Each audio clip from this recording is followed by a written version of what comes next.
Hello and welcome to Scion Dragon. It is known heroes walk the land to do the will of the gods, and sometimes the titans. They wage war in an attempt to snuff the other out, and they do not necessarily care about the collateral damage. However, before the gods and titans were even formed, dragons existed. This world belonged to them, and if their heirs and flights have anything to say about it, it will belong to them again. The Dragonflights await in the shadows, playing a game that the gods and titans don't even know they are a part of. I bid thee greetings, heirs and lesser worms, reincarnations, and flightmates. I am Patrick, known on the winds of change and the beaks of birds as PattyShakes_, and I am the game master for this story. This is session 0 of Scion Dragon, the current Kickstarter of Onyx Path Publishing, which, along with its sister expansion Mythos, has been funded and is looking to complete as many stretch goals as possible. This is an awesome adventure brought to you by Vorpal Tales. You can find Vorpal Tales in lots of places on the internet. Of course, we are on Twitch, right here, right now.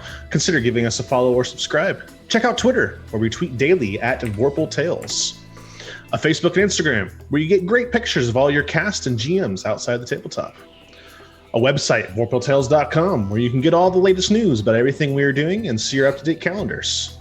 A Patreon, where if you feel so inclined, you can toss a coin to us in order to make more, better, and Vorpal Talier content. You can join the other Snicker Snacks and Slithy Troves like Weapon M, Don Arnetto, and David. Finally, a Discord, where you can come hang out with us awesome humans and discuss all kinds of topics, or play video games with us. I'd like to thank Onyx Path Publishing for making an incredible world and setting to use to amaze and delight. Also to Astral Tabletop for being our virtual tabletop and platform for our players to roll their dice. Additionally to N8 Mid for the fantastic character sheet he created for this game. A thank you goes to Vinsfect, a wonderful YouTube channel that has amazing music to set your adventure to. Love goes to Love Your Rebellion, a nonprofit group that empowers marginalized groups through the arts. Please be sure to check out their website, loveyourrebellion.com. Additionally, Vorpal Tales has some new sponsors we'd love to tell you all about. First is QEmpire.com, a small company making original dice and products for your favorite RPGs and card games. Next is the Deck of Many, known for their various reference cards, but also for creating the Humblewood and Heckna campaign settings. Visit vorpaltales.com, click on our affiliate link, and anything you purchase, a portion of it will benefit the show.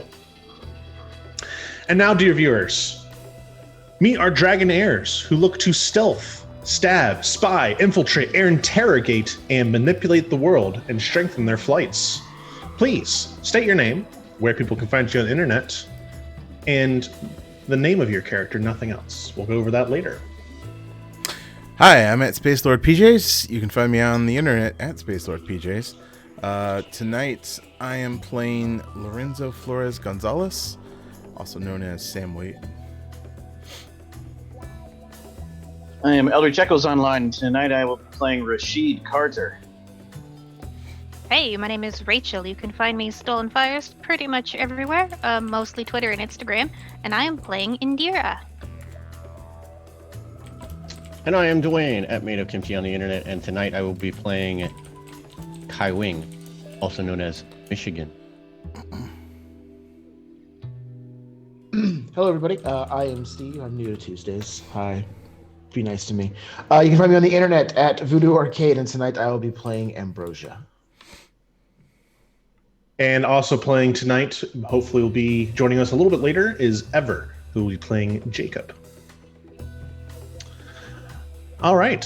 Thank you, Scions. Now, before we forget ourselves and escape for a little while until a realm of Cloak and Dagger, here in the world today, many people are struggling with very real matters and combating their own monsters. February is a month of health awareness. It is American Heart Month. February is not just for in-love hearts, but also healthy hearts. Make sure you're mitigating your risk of heart disease. Hand in hand is also National Self-Check Month. Selfcheck.org, self-check without the K, has a ton of resources available to you to check yourself for a variety of common chronic diseases and conditions. The very important Black Lives Matter movement is also still going on. It is especially important this month, as it is also Black History Month. We ask that you educate yourselves about icons and individuals who have shaped history, culture, politics that you may be ignorant to, and work with your fellow humans to better the world. As the amazing Thurgood Marshall, the first African-American Supreme Court justice, said, "Where you see wrong or inequality or injustice, speak out, because this is your country. This is your democracy. Make it, protect it, pass it on. Alrighty. And with that, we'll start getting into the wonderful Kickstarter that has been has been funded. You will see, if you are a backer, you will see this come into production and you will get awesome goodies to expand upon Scion. If Scion is a game about mortals, the divine and everything in between, then Scion Dragon is a game about the in-between spaces kept dark as the bright light of divinity shines elsewhere. It is a game about playing both sides against the middle as you desperately try to find a foothold in the world, all the while discovering who you are and what you want. Play as long-lost descendants of dragons called heirs. That's what all of our characters will be, who act as agents and operatives, enacting their ancestors' will as they delve into draconic history and memory. The world knows dragons primarily through the mythology told to them by the pantheons. Some of this is true, some is what dragons would call propaganda. An heir may descend from dragons, but she knows just as little about dragons as any other mortal. The truth about dragons is steeped in mystery, and they prefer it that way. Better to keep hidden than to risk getting wrapped up in the fate of the pantheons. Better to wait until the gods and titans wear one another down than to join the fight directly. Better to amass power for a decisive strike than to play your hand too soon. As the heir becomes more embroiled in her dragon's patron's schemes, she learns more of the truth, and she must choose if she wants to be a player in their game or forge her own path. Defining what is and what is not a dragon is difficult, as things such as legend, taxonomy, and real-world description all play a part in what gains the classification. Is a rather large snake a dragon? What about an oversized crocodile? How about dinosaurs? What do y'all think? Dinosaurs. Dinosaurs. For the purpose of this game, dragons are defined as large reptilian creatures with a mythology surrounding them.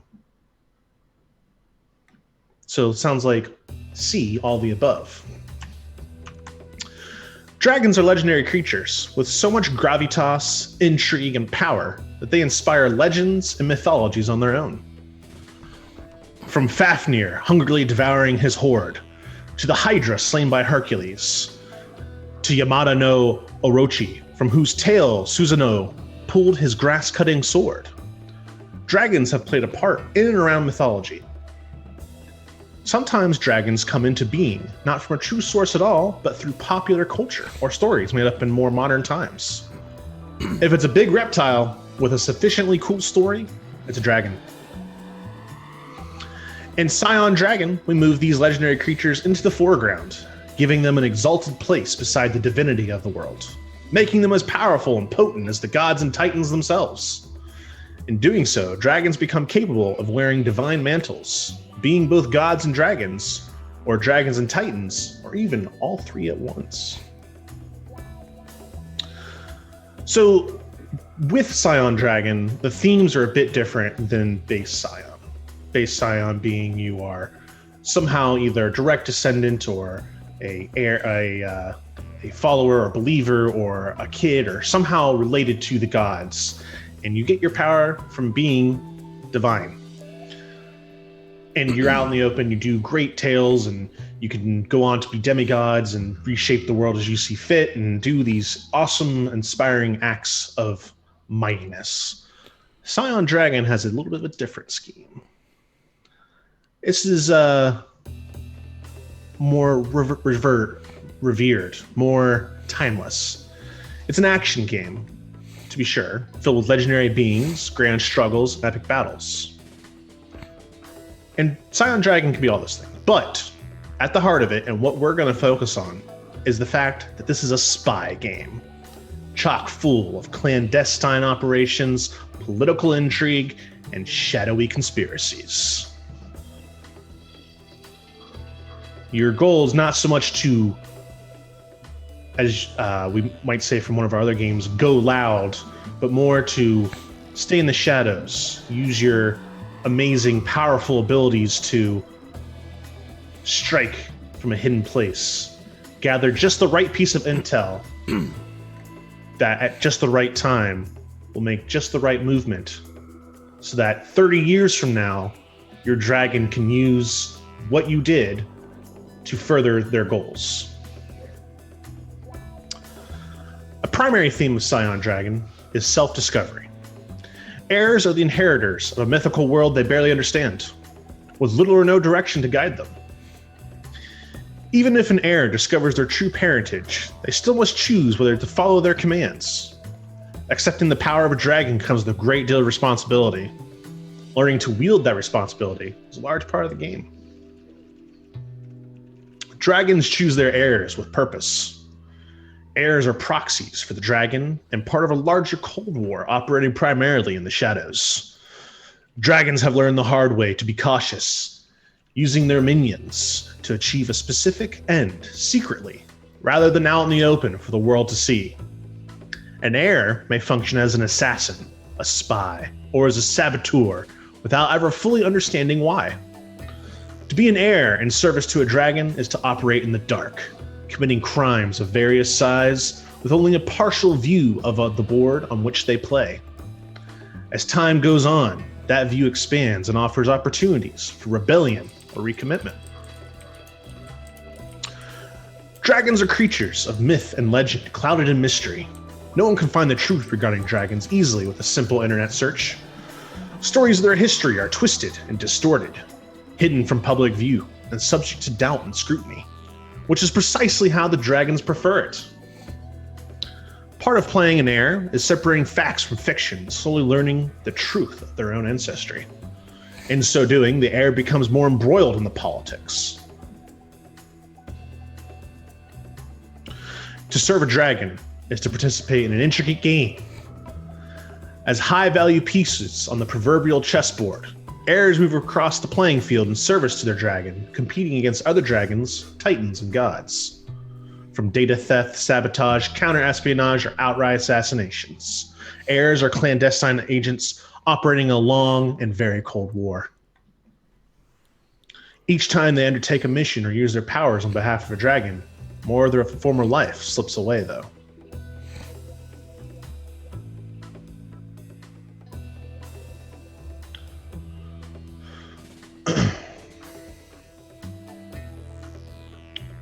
This book that has been successfully Kickstarted, hooray, you should still go Kickstarter it though if you haven't yet, expands the mythic structure of the world, introduces dragons.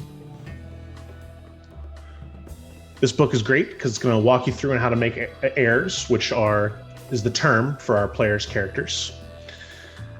As well as, if you want to, this book does allow for ramping up if you want to become, the next step is called a lesser worm, and then you can even evolve into a full dragon if you so wish to take it that way. So you actually become the dragon? Yes. Oh.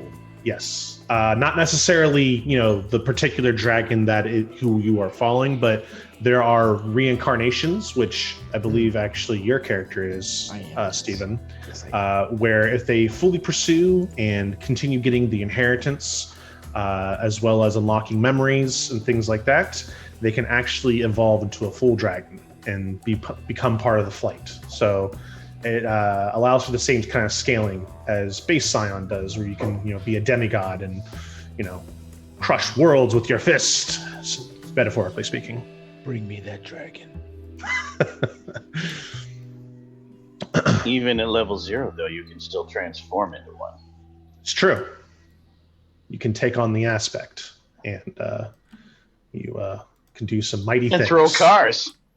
Yes, and it gets kind of wild. So, you were all part of a flight. That is the replacement for pantheons in this game, as you do not so much worship a god as you are either a descendant or you have picked up on the memories of a dragon. And the dragons are loosely formed into groups called flights. Dragons created flights in direct response to gods creating pantheons. Before that time, they were singular and autonomous creatures. But as gods gained prevalence in the world, their fates changed the world around them, and that of the dragons as well. Some dragons were hunted and killed, others pulled into the very same pantheons. In response, they grouped together to take shelter. These groups are loosely based on the region of the world where the dragons were first located when the flights formed, and partially on ideological lines later on.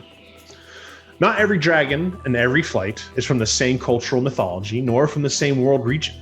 Sometimes dragons are just in the wrong place at the wrong time when trying to find someone to help them hide.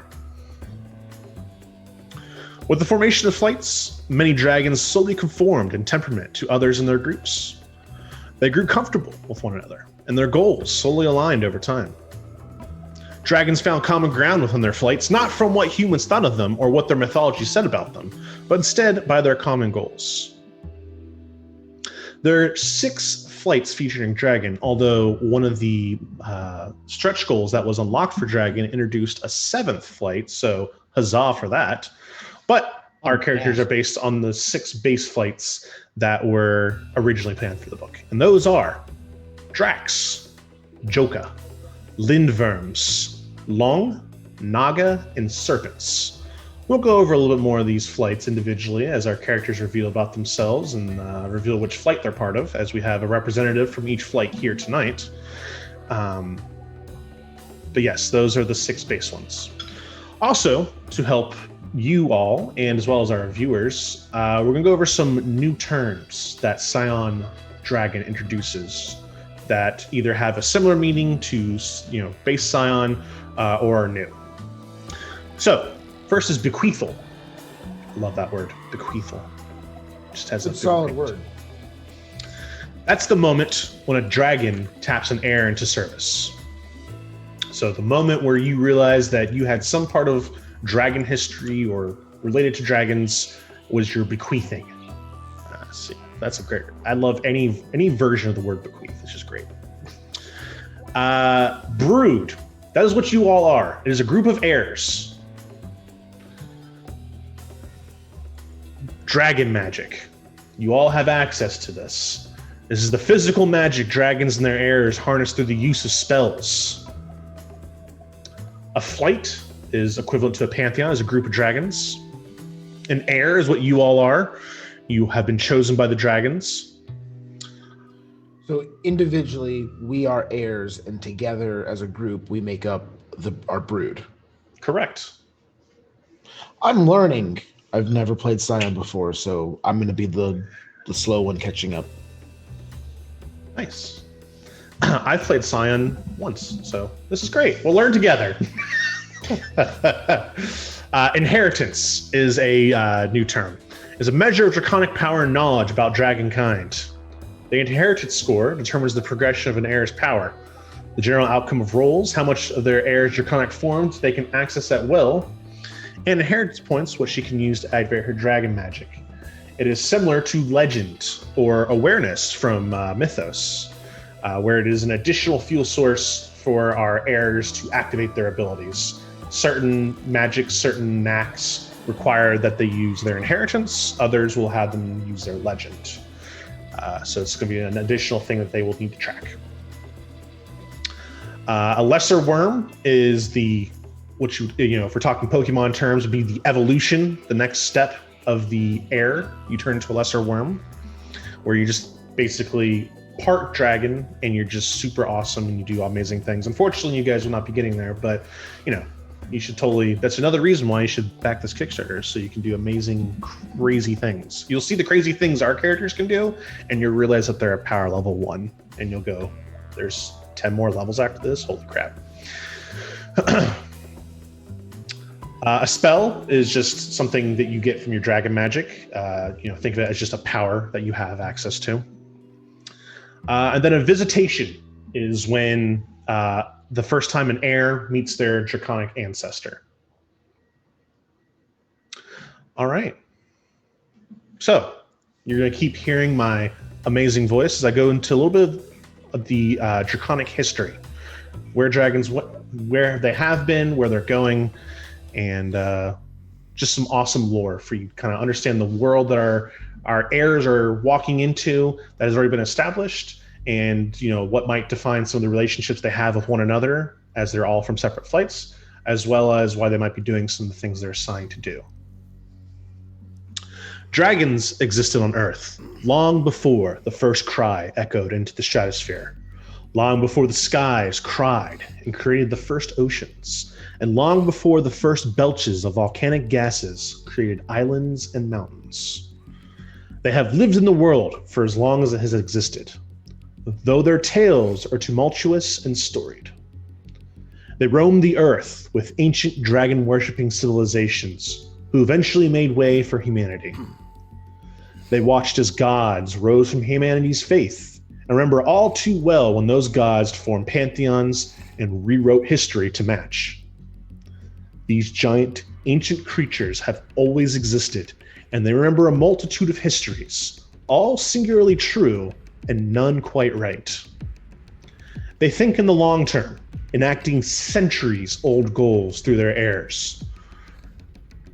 Dragons did not start out in a unified manner, but have learned to work together through strife.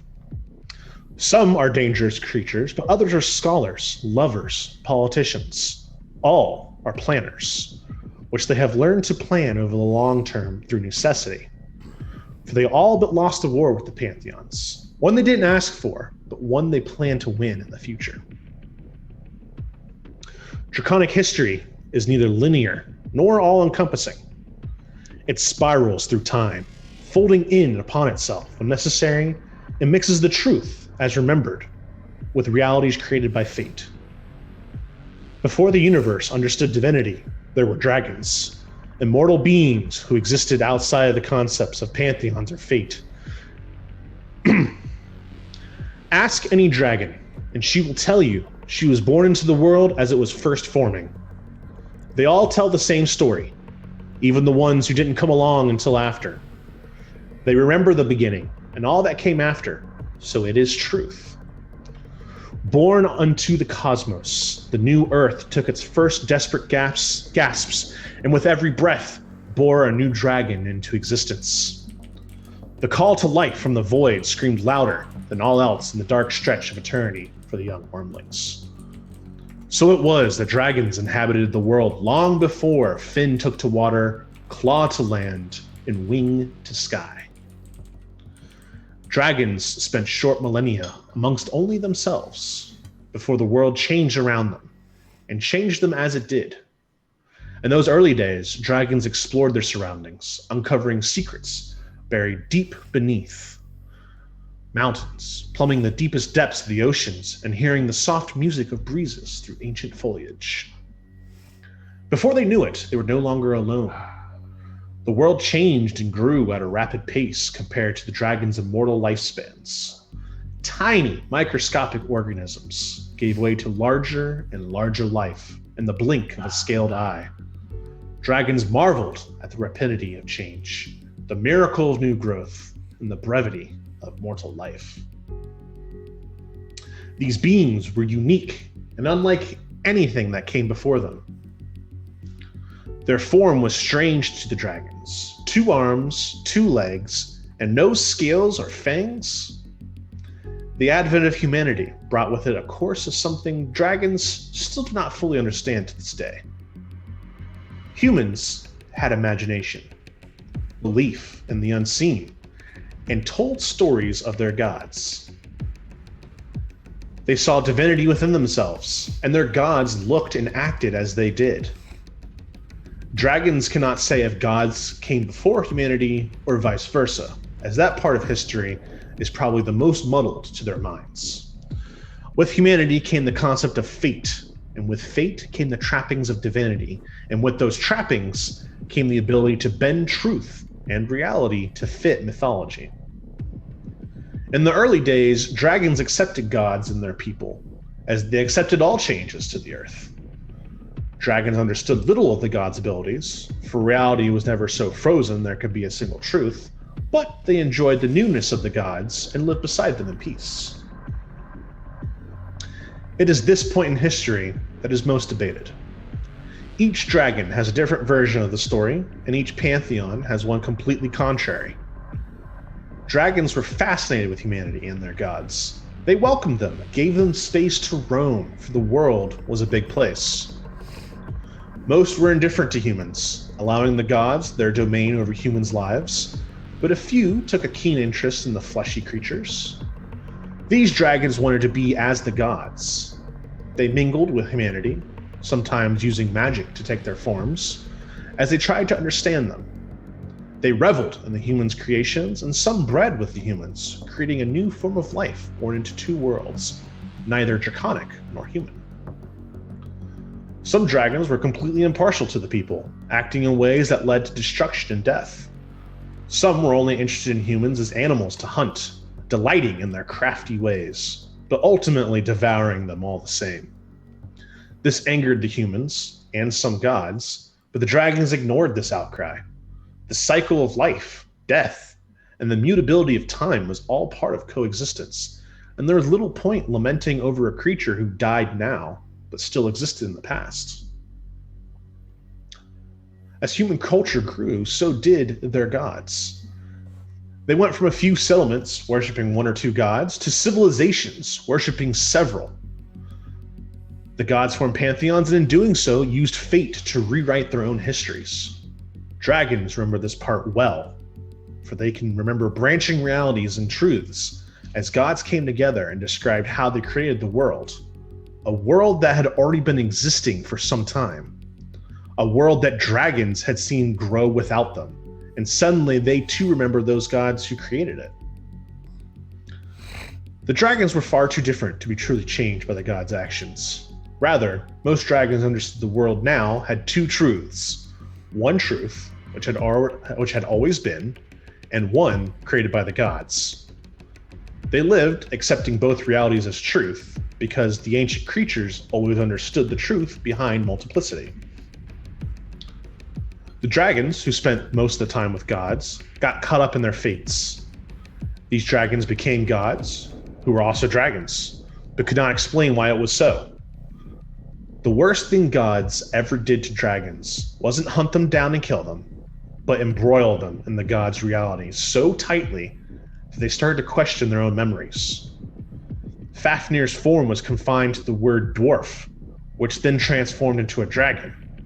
Fafnir keenly remembers a time before gods rewrote history, but also understands he was born into the world as a dwarf.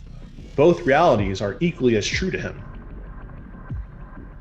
With pantheons came politics, and with politics came war. Unsatisfied with dominion over humanity, the gods slapped labels on one another from primordial to titan, casting aspersions as to each one's abilities to shepherd humanity. And dragons? Well, if they weren't wholly for the growth and prosperity of humanity, they were just as bad as titans. This fundamental shift in the world's realities, while accepted by dragons, did not go unnoticed.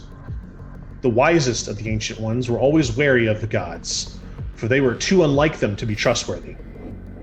They knew the moment the gods arrived in the world, a game had started. This game would wind through mortal history, steeped in tragedy and loss, dancing in violence and singing through screams. It was a game that would cost the dragons much, but it was one they planned to win. If all myths are true, and gods created the world in 100 different ways, then dragons will end the world in 100 different acts of vengeance. It wasn't enough for the mythology of the pantheons to rewrite dragons' place in the world. They also put humanity above all else, causing those dragons who wanted nothing more than to simply exist to become enemies. Dragons are large and dangerous, and their acts rarely consider human life. So, the gods rallied their followers and children against them to hunt them to extinction. They made a few distinctions, but they barely mattered. Gods only accepted dragons who accepted his role as a god within their pantheon. All else were titans and beasts to hunt and kill.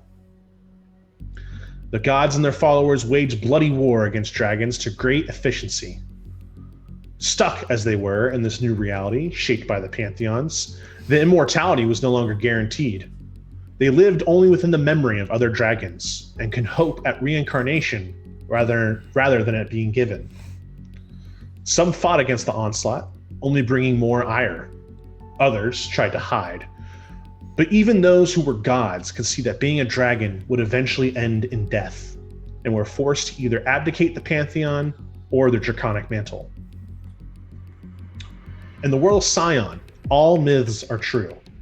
Certain primordials, gods, and dragons all existed at the beginning of the world at the same time. Only dragons existed at the beginning of the world, and everyone else came after. Dragons took on mantles of gods and joined pantheons, but also those gods and titans who are dragons were always gods and titans. These are just accepted truths.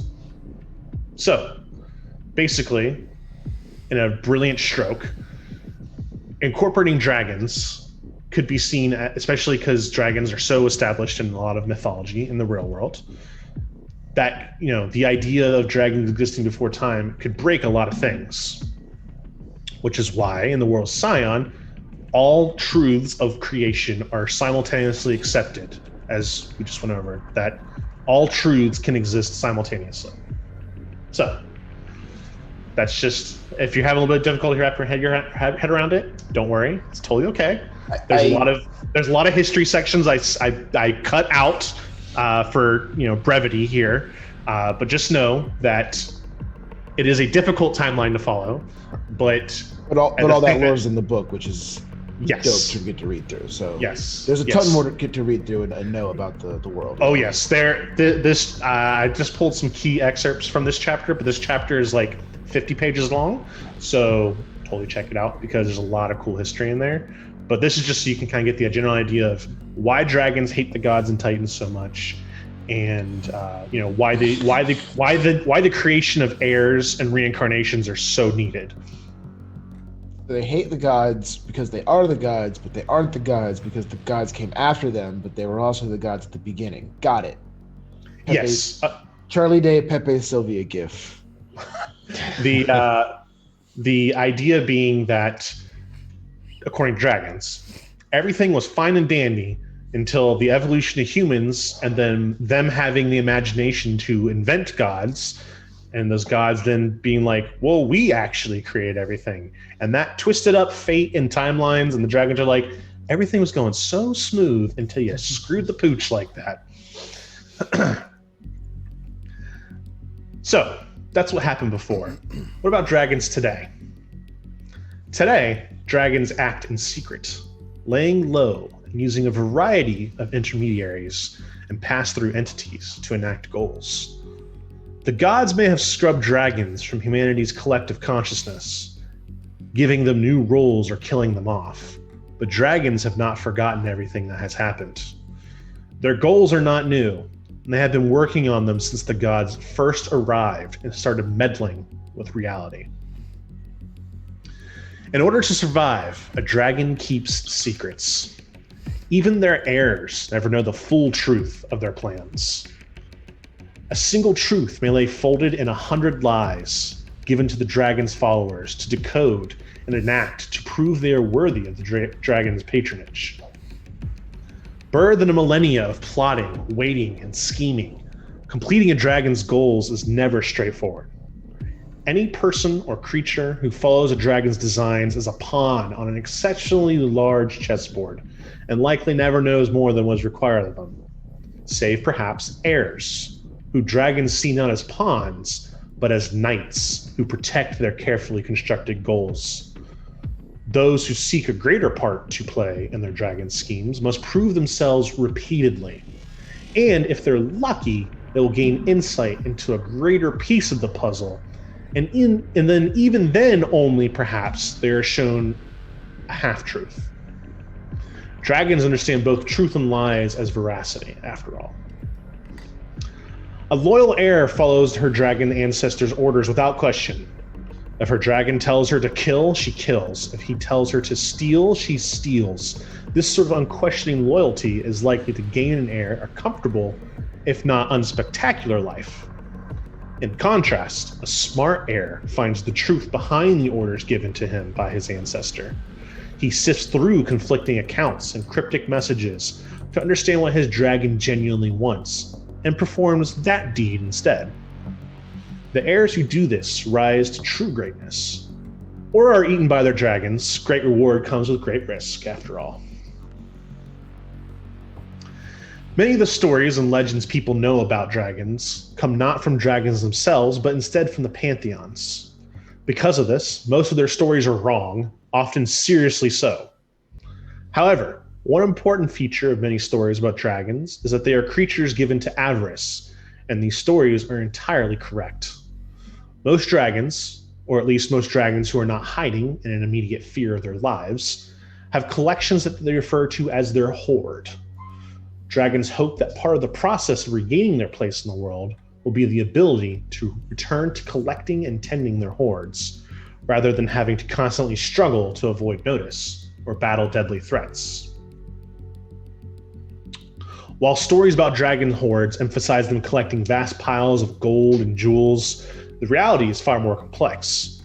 Most dragons possess hoards, but what any individual dragon hoards is a deeply personal and often highly idiosyncratic choice. Wealth is exceedingly common and obviously quite useful.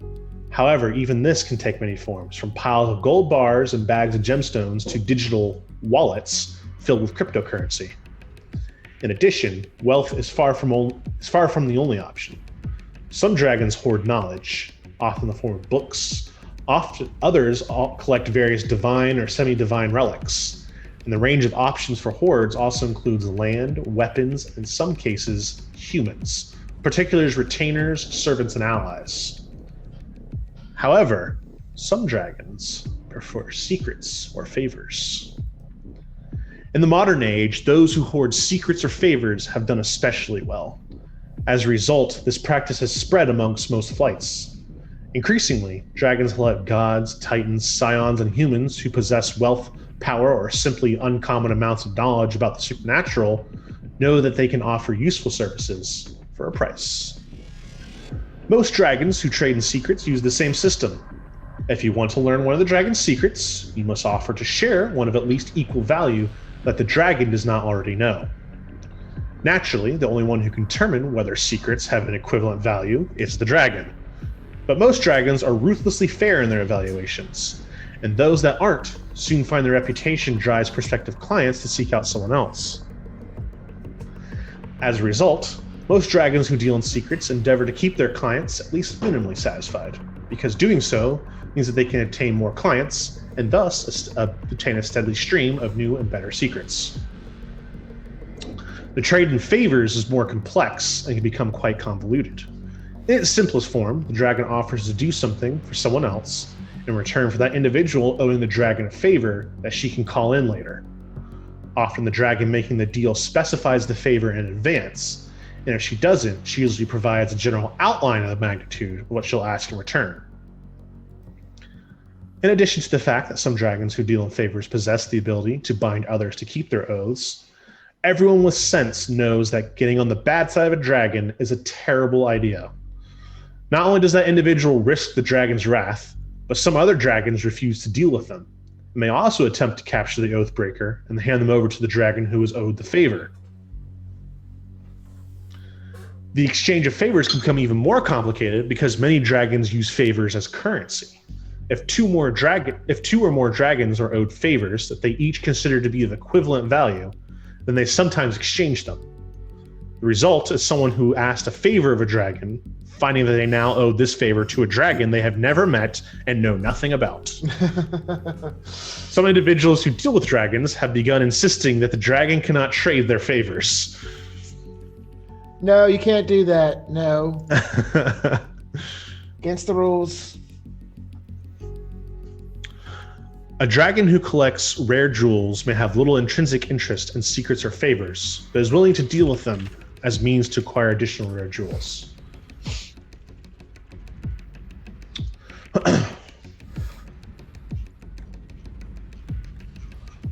All right.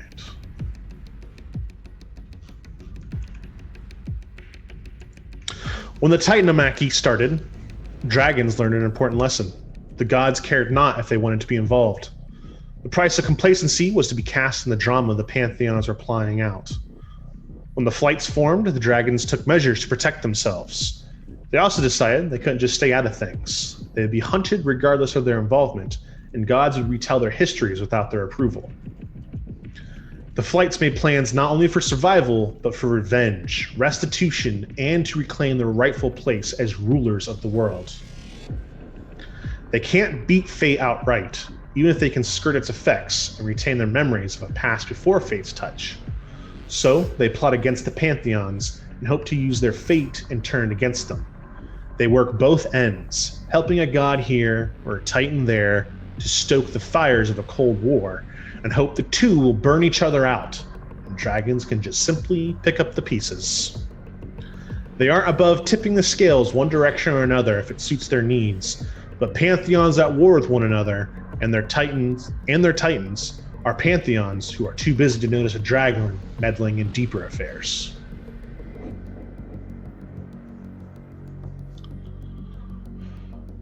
Heirs, all of you, are a dragon's greatest asset on Earth. They are mortal, born of the mortal world, but have access to a dragon's magic and power. They dance in the web of mysteries woven by their dragon ancestor and draconic enemies, bobbing, weaving, and dodging through schemes in order to grab more power for themselves or foil whatever plans they can.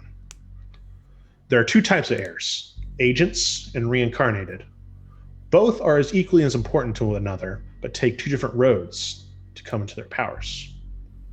Most of you are agents. Agents are heirs chosen and activated by a living dragon. An agent always has a draconic lineage, even if he is completely unaware of it, and even if the dragon who activates him is not his direct ancestor. The dragon activates her heir by passing memories to the agent, giving him flashes of her life. Through exploring the memories, the agent gathers information on the dragon and receives cryptic orders he must follow in order to learn more about himself. The path of an agent is one of light and dark, uncovering memories while being plunged deeper into a dragon's control. Reincarnated heirs, which I believe is only Steven's character, are literally the reincarnation of a dead dragon. She too has a tie to a draconic lineage, which the dead dragon's memories use to latch onto her. Unlike agents, a reincarnated heir has no living dragon to guide her steps. She must unlock the dragon's memories herself. With each memory the reincarnated unlocks, she unveils a game she has been playing for centuries. Every time she remembers, she understands more of her place in the world as a dragon and realizes how muddy the truth of her position is. The path of the reincarnated is one of impossible gray. Heirs who risk losing their identity to a dragon's plots or overcoming their ancestor and taking power for themselves. Due to an heir's importance, it may feel as if she must agree with her dragon's plans and play along with whatever centuries-old game he is playing. This is far from true. In fact, many heirs vehemently disagree with their dragon's end goal or specific orders. Heirs learn quickly to sift through missions, twisting goals and sidestepping plots in an attempt to balance their humanity with their new draconic nature. So it's important to know that just because you're the heir of a dragon, you might like a lot of what they do, you don't have to always agree with your dragon. You know what else is important, Patty? What's that?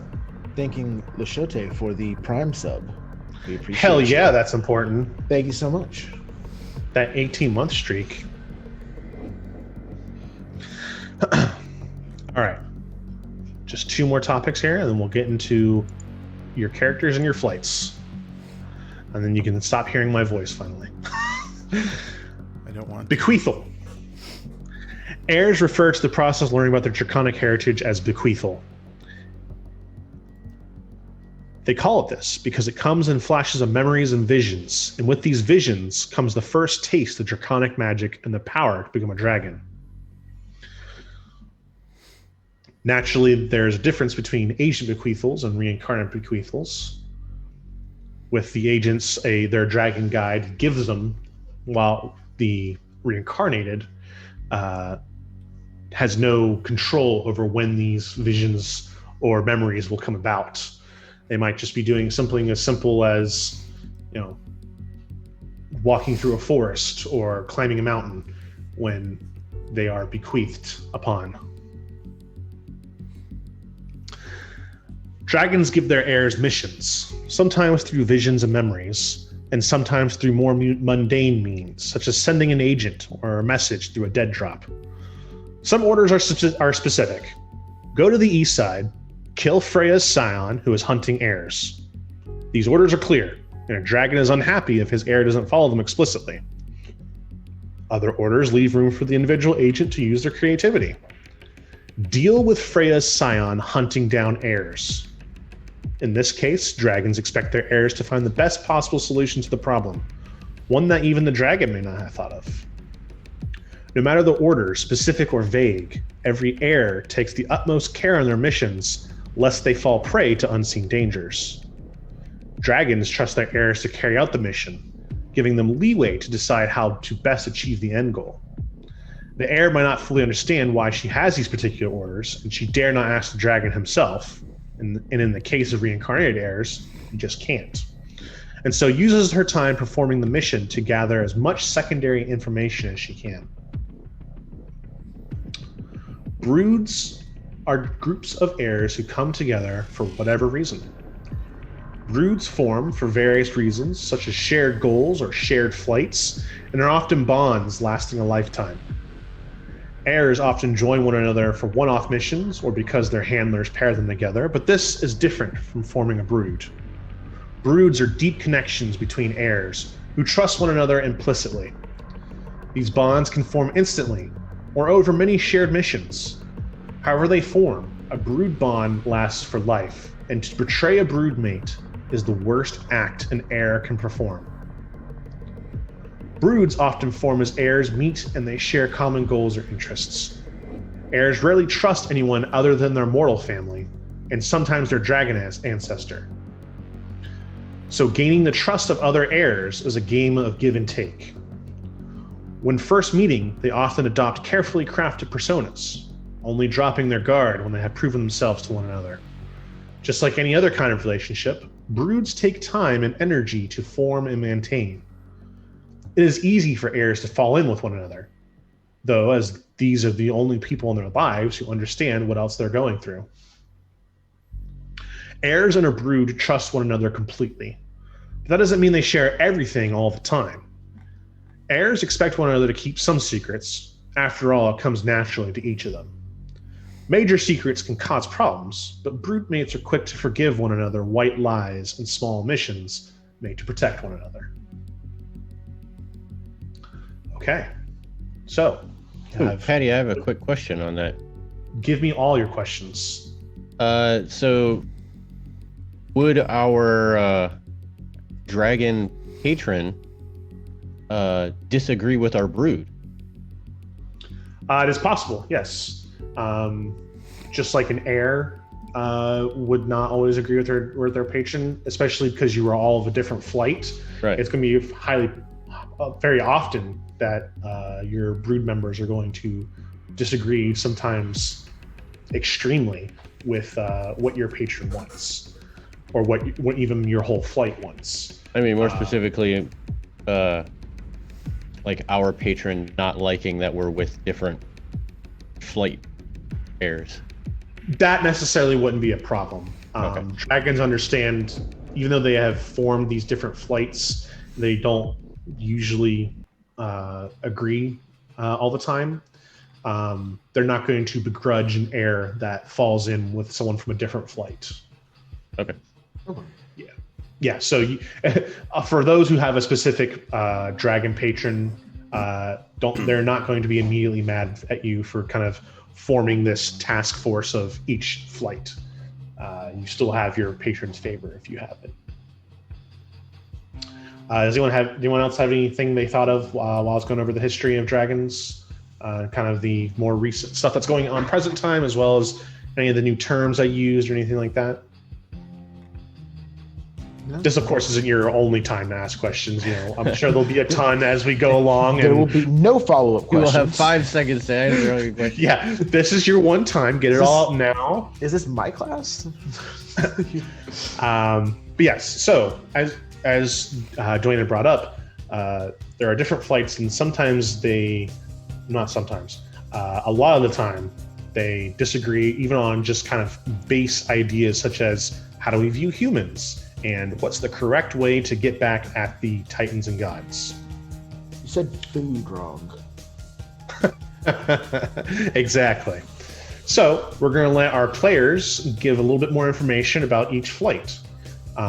So we will start with the Joka flight. So Stephen, as the player playing for the Joka flight, would you like to tell us all about them, some of their history, how they approach things, and some of their powers? I think. I forget what I put in the blurb. So I have I have two questions. Okay. That's one more than you're allowed, but okay. All right, fair enough. Then I'll do a comma as opposed to a period. Is it Joka or Yoka? I've been saying Joka. Okay. I wasn't sure. But it's entirely possible I'm saying that wrong. I So wasn't sure if anyone in this group has a better understanding. What language is it? I believe. Ooh, the Yoka are from originally from all over Africa. it's like North African, I believe, because I believe there's some like Egyptian. I don't know anything about African languages. I'm sorry. I don't either. If anyone in the chat wants to correct me, And please me. go for it. Yes, but until then, I will be saying Joka. Okay. So there's a lot of words in here I'm not going to pronounce correctly, and I apologize for that. But That's we'll do our okay. best. So we'll preface everyone's blurbs about their flights. There will be a lot of words that some of us will not be able to pronounce, but we're going to try our darndest. But I do love the fact that this game is so diverse in its background and history and what the dragons do. Because like when I first was told, like at first I said like I really want to play dragon. This sounds awesome. And then I kind of got, and I was like, so we're just all going to play like a dragon. And then I saw what was available, and I was like, oh, these are radically different and really cool. Like, okay, all right. So the Joka. You want me to read the blurb you sent, right? Yes, please. Okay. If you would. All right, so about us. Before the Najir were a pantheon, a mute, and Apophis were seers and lovers. The gods changed the world around them, and in changing, Amut and Apophis forgot their love for one another, though the memory of such perished. Persisted. It's been a long day. I can help you with that one.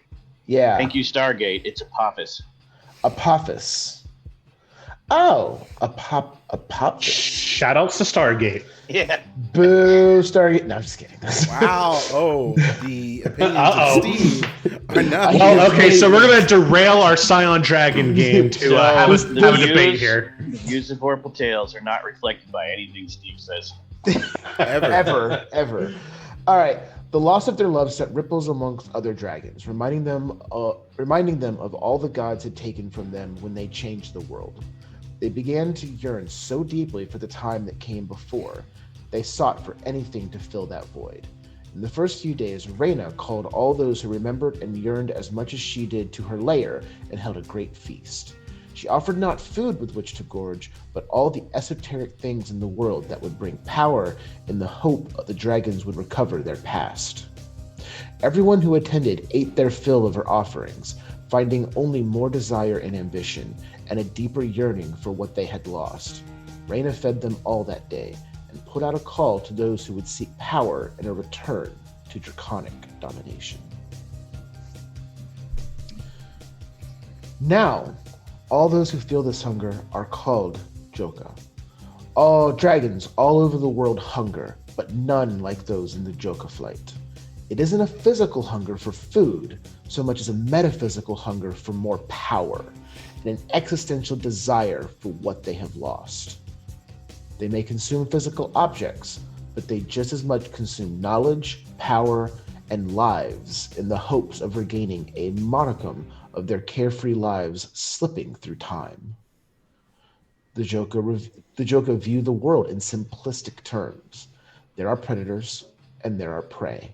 And if you want to remain a predator, you must stay sharp. Consumption, predation, and ambition are all words that bring power. Not all Joka are so militant about their hungers, but those who aren't find that the game doesn't care what they want. Some Joka are simply selfish, drinking deep of a major river without a care about how that would affect those who live on it. Others channel their appetites to be beneficial, consuming hazardous materials or corpses to prevent the spread of disease. Some try for benevolence. Now the Joka collaborate to help one another achieve greater power, and accept any who can prove their worth and their unbridled ambition. Many Joka readily form pacts and agreements with others, be they scions, gods, titans, or even just local humans. If it can bring them power or sate their hunger, they have no qualms in making a deal. The Joka gain power from consumption. While nothing they eat fills the emptiness of a life lost, they have learned to turn that hunger into rage, and their consumption fuels that rage into all their magics. But Joka must understand when to indulge and when to fast. Gaining too much power all at once brings unwanted attention and endangers the whole flight. The Joka are a disparate group of dragons originally from all over Africa. These dragons are large, often described as having 2 legs, no wings, or else 4 legs and wings, and their hunger. They always hunger. The dragons of Africa are renowned in myth for their near gluttonous nature. The mythology of the continent concerns itself with dragons who consume nearly impossible things, from all the waters of the Niger River, the hearts, and thus the souls as well, of the unjust dead, to order itself. Joka are primarily pragmatic to a fault. They constantly seek a way to sate their hunger and care about little else other than that and power. They side with anyone who can promise them power and are often viewed as mercenaries for it. Those who work with the Joka long term ensure that they pay in whatever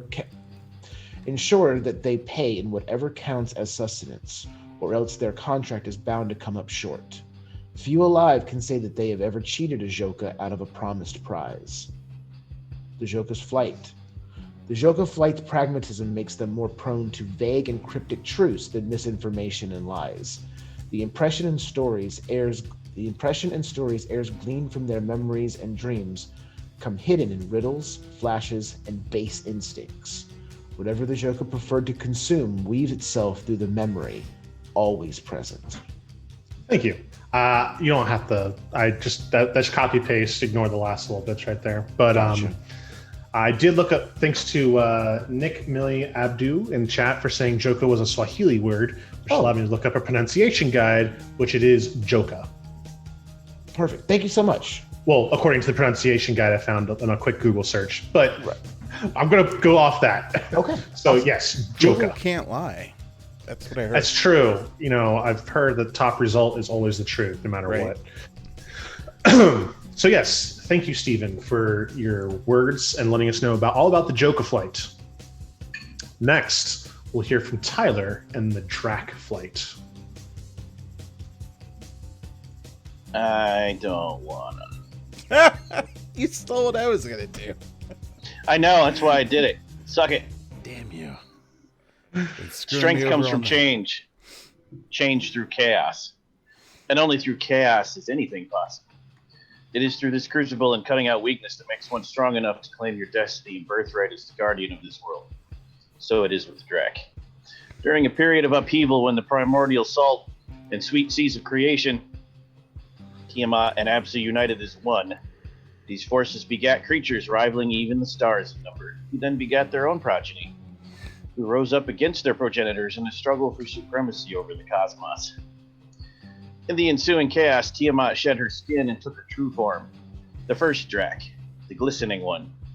She was also the first of all dragonkind, a dragon worthy of deep reverent awe.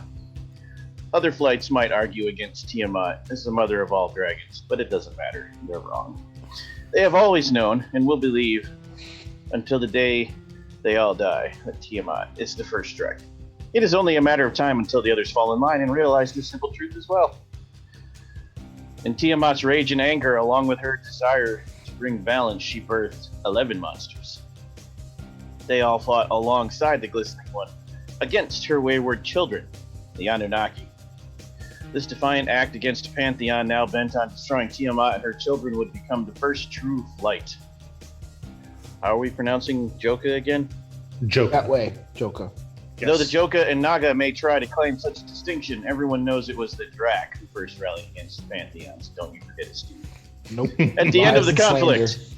the traitorous Enki slew Abzu and Marduk slew Tiamat, who gloated his victory over the dragoness before dismembering her body, casting her remains across the land, taking her youngest born, Mashusu, as a hostage, and sending those who still lived into hiding all across the globe.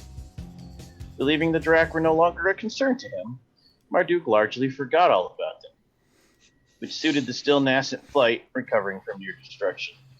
If you don't think a bunch of dragons had just watched you murder their mother or anything to worry about, then who are we to correct you?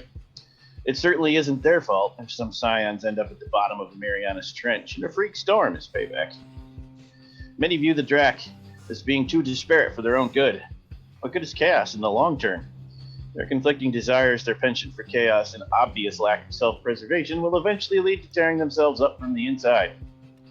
The belief that the Drak are a fractious and self-destructive bunch is one they foster, and it works to their advantage. Gods underestimate the Drak's ability to plot on the long term and easily believe their members are fickle and disloyal, such as the way of chaos and self-destruction. So what drives the Drak? Other flights attest they seek revenge for Tiamat and all the other dead dragons, but that's not the whole of it. The Drak have believed since the days of Tiamat they are a necessary force. You gain nothing through stagnation. Change is the core of life, and it is only through the disruption of order that change can transpire. Revenge may drive the vehicle for change for the Drak, but they all know that their chaos will bring about lasting change. The first Drak hail from the Middle East, with their roots coming from deep within Mesopotamian and Sumerian civilizations of yore. The core members of the flight were born from Tiamat, the mother of dragons, and self-proclaimed first among dragons, and as such, most follow her in appearance, if not also temperament. The rest come from across the world, the cast-offs, the mistreated, the vengeful. The archetypal depiction of dragons is derived primarily from the Drak, 4 legs, long body and tail, with or without wings. But not all Drak look like this, even if it is the most associated appearance. The Drak is the most reclusive flight. Tiamat's death has led them to near paranoid levels of seclusion, and they fear the Anunnaki as much as they hate them. While it's been many years since an Anunnaki scion has raised a Drak lair, they believe their war with the Pantheon is too overt to risk anything other than complete secrecy. The Drak have an innate ability to blend in with their surroundings, which makes their seclusion only natural. Drak hide in all manner of dark corners, hidden areas, or caverns. While some stories have them sleeping in dark caverns or under crushing waves for centuries on end, the truth is less dramatic. The Drak prefer to be nomads, moving from hiding place to hiding place, keeping their location unpredictable and untraceable. No one can catch you, if they never know where you are, or where you're gonna be. Due to constant movement, their hordes are unusually small for dragons. What they can't take with them, they might discard or bury to come back for later. Sometimes the dragon dumps a portion of their horde on an unsuspecting heir, telling her to guard it with her life, or else. I am the scion of Tiamat, the Glistening One. While most flights might balk at placing one of their number above all, the Drak have no qualms raising Tiamat above all others as the mother of all dragons. She rose from the chaotic and primeval salt seas, and along with Abzu of the Sweet Waters, created several gods from their commingling. Lamu and Lahamu, who begat Anshar, and Kishar, who begot Anu and Ki. From Tiamat and Abzu did all the Anunnaki descend, and they formed the foundation of the cosmos. All was order and balance. That is, until Abzu believed his children were conspiring against him, and he rose up to strike them down. Even with assurances from the duplicitous Mumu, who by all accounts is a spirit of pure chaos who rivaled Tiamat, tricked Abzu into a false sense of security and aided in his capture. This betrayal sent Mom into a rage, whereupon she turned into a dragon and birthed 11 monsters. Basmu and Mushusu, the only 2 to survive as dragons, to serve as her champions. The eventual death of Abzu at the hands of her grandchildren drove Tiamat into a madness, and she sought to drown the world and rebuild it, even if it meant killing her own children and all of creation to achieve this goal. When faced with an enraged draconic embodiment of the chaotic primordial seas, the burgeoning Anunnaki faced a terrible dilemma. Who was going to take on the Mother of Dragons? In the end, it didn't matter who did the deed, so long as she stopped rampaging across creation against the betrayal of Abzu. So Marduk, with the blessing of Anu, took up a net, a club, and an invincible spear to bring down the glistening one. Gotta get those invincible spears, y'all. Slicing her in half with a single blow. The sheer size of her ribs formed the heavens and the earth. As she lay dying, her tears for Abzu and all her slain children became the source of the Tigris and Euphrates rivers. Lastly, her tail became a stream of stars in the sky, which formed the Milky Way. Obviously. Tiamat's heirs carry vivid memories of the Glistening One. Her dark hair piled atop her head like a crown, eyes as bright as stars, and a noble bearing that belies a mournful sorrow. All of those who have awoke to her memories have a deep understanding of what it means to lose everything, but still fight to maintain what remains. She is not yet reincarnated, and she chooses heirs who would be most sympathetic to her. Parents torn away from their children, social workers protecting those unable to protect themselves, and survivors of unjust wars are just a sampling of those who have been blessed by Tiamat's memories. The callings for Tiamat are Ruler, Primeval, and Watcher. The magics of Tiamat are Elemental Manipulation, Fire, Flight, Fear, and Understanding. And the asset skills are Subterfuge and Survival. And for those curious, the remembrances, which is balance for regular scions, are Chaos versus Order, or Cipher versus Defection. Yes, Remembrance. We're not going to be playing too much on that system just because it's just a short couple of episodes we're going to do here for the Kickstarter. But for a longer game of Scion Dragon, you would use Remembrances to determine whether or not your heir is embracing the draconic side of them and fulfilling missions and really being like, you know what, yes, in Tyler's case, Tiamat is awesome. I'm going to just do whatever Tiamat says.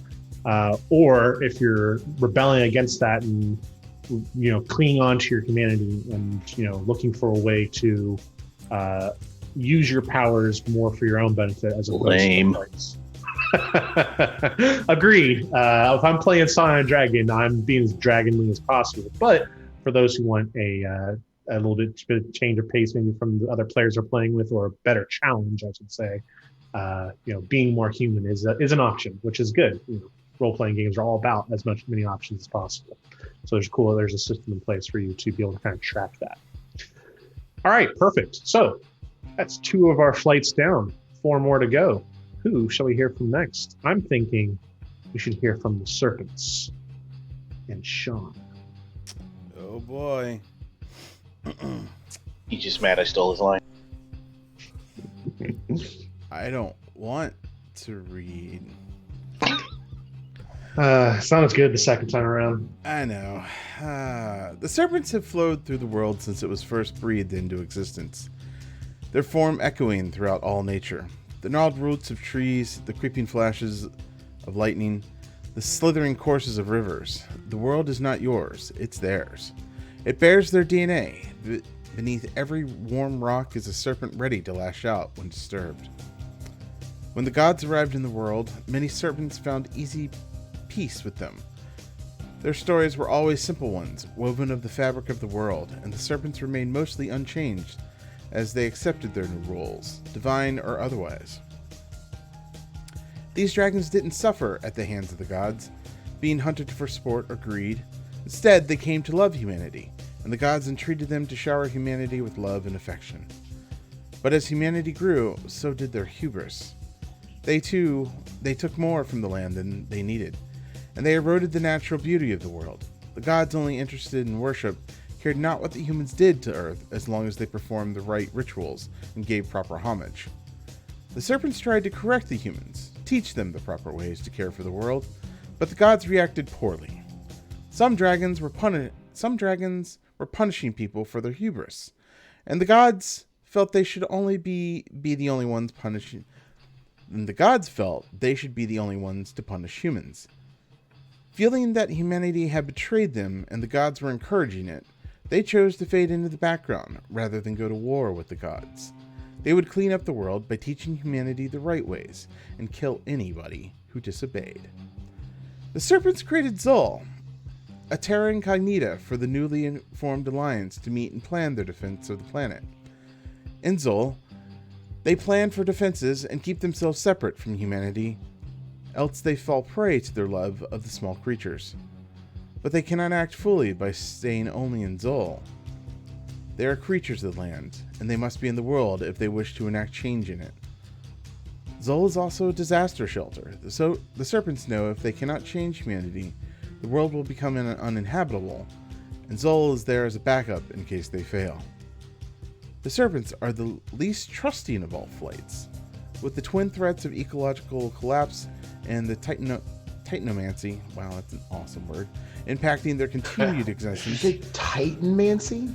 Titanomancy. Rad. Wait, it's Titanomachy. Titanomachy. Titanomachy is Radder? gotta be the most fucking awesome word I've heard in a really Patty long can time. keep bequeath. I'll take Titanomachy. Titanomachy. Whoever came up with that, fucking kudos, man. Like, you're the best. I want to buy you a drink. Okay, so with the twin threats of ecological collapse and the titanomancy impacting their continued existence, who can blame them? The stress of both have taken their toll, though. Although they have a plan to leave it all behind if things get bad enough, they'd rather keep their home in the way it is, and they'll fight anyone who threatens that, gods, titans, or even the humans they love. Their hypervigilance has kept them safe from many threats, at the expense of their ability to build and maintain friendships and alliances. This often has an infectious effect on their agents, with some heirs displaying symptoms of PTSD becoming increasingly jumpy as they take on more serpentine features. Nevertheless, it's impossible to understate the serpent's love of the world and the humans in it. They spend much of their lives crawling through the underbrush, feeling the grass, tickling their belly scales. Where many groups of immortals spend their time in search of something they don't have, the serpents want to hold on to what they already have. Though increasingly militant, they still only want what's best for humanity, and a healthy planet can sustain them all for eons to come. The serpents carry few secrets.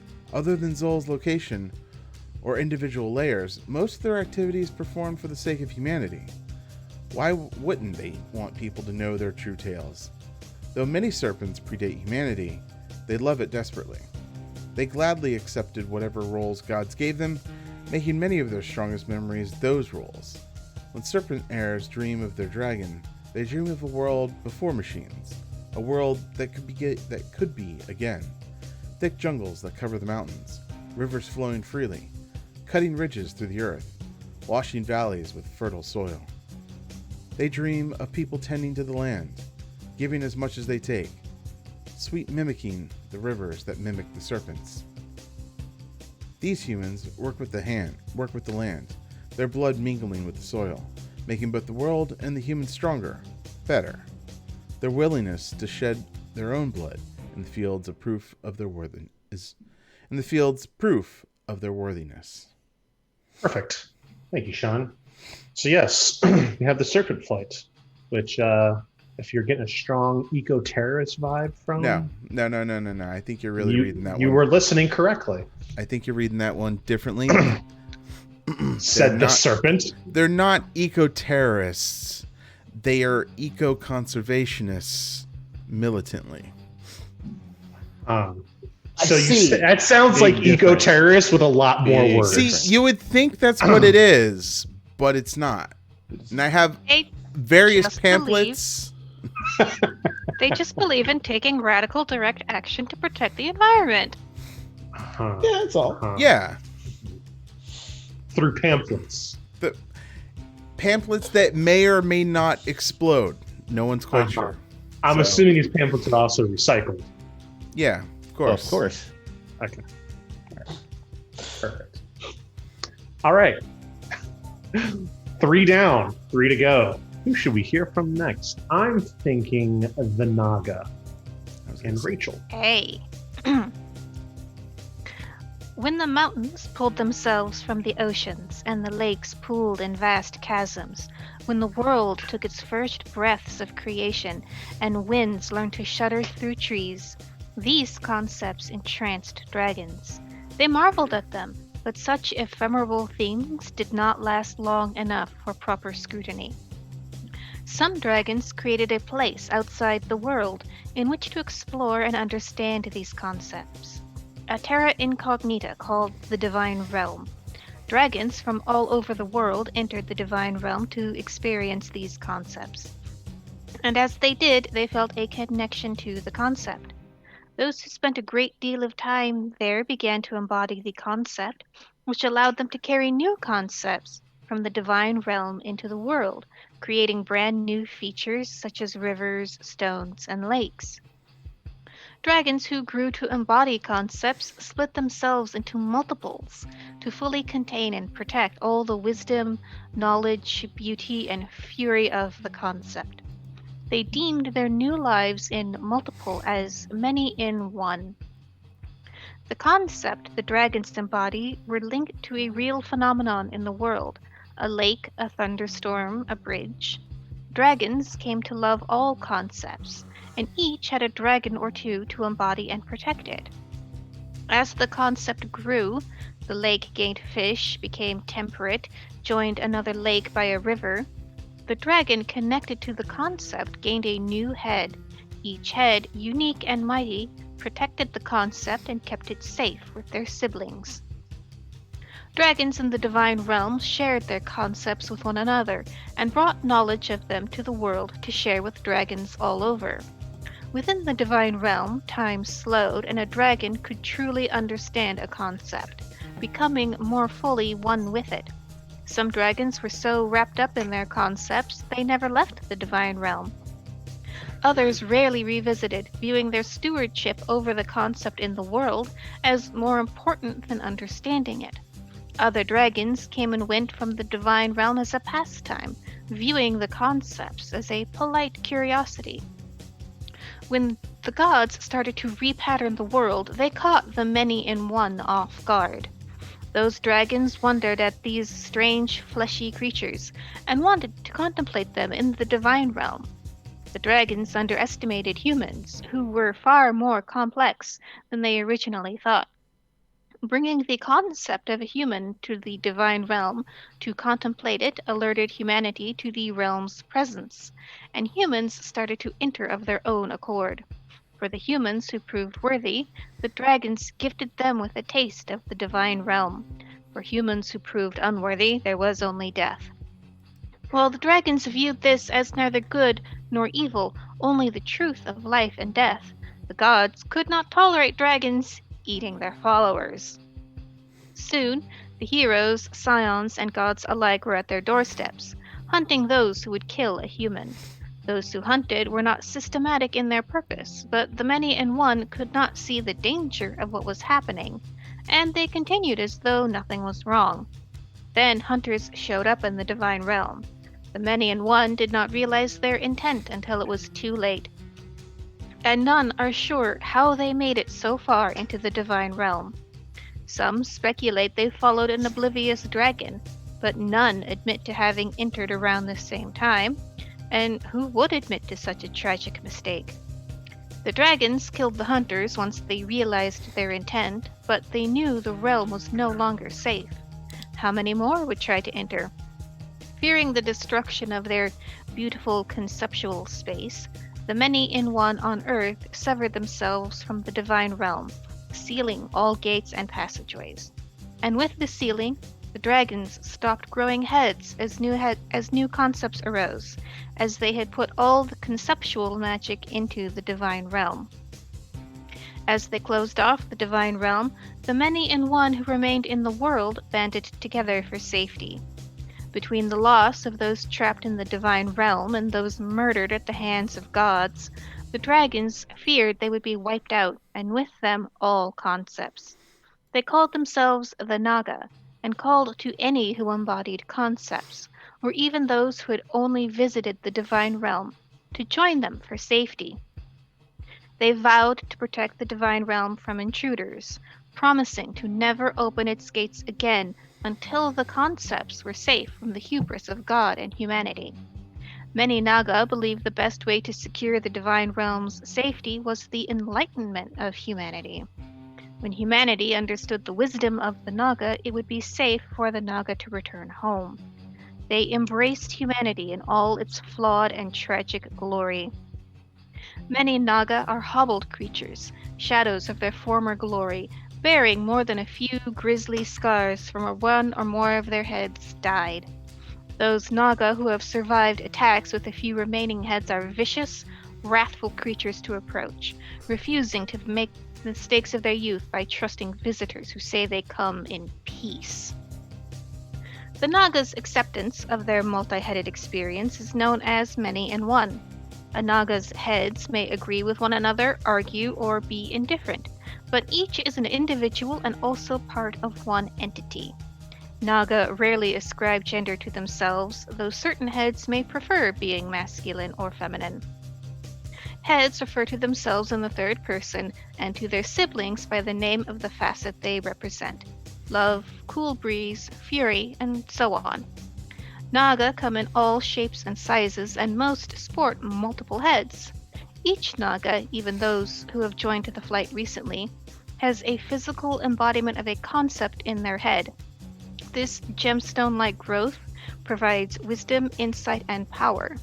For loss of a better word, an immortal term, the growth is called an Atman, taken from the Sanskrit word for soul.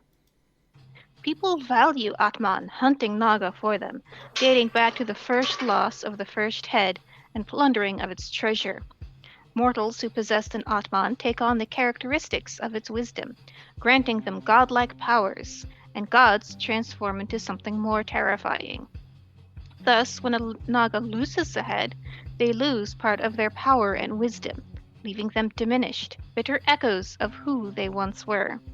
While that dragon's memories still live on in the collective memory all dragons share, the Naga can never reunite with the head, even if it reincarnates. It isn't like they can just grow a new head. Not anymore, since the divine realm is closed. Vasuki, king of the Naga. Eliases, companion of Shiva. Vasuki is a many-headed Naga known best for resting around the neck of Shiva after the divine realm closed. Their concept is divinity, and each head Vasuki possesses espouses the teaching of a holy entity Vasuki spent time with. No matter how many entities Vasuki visits, they always return to Shiva's shoulders, the god who best understands the cycle of life and death.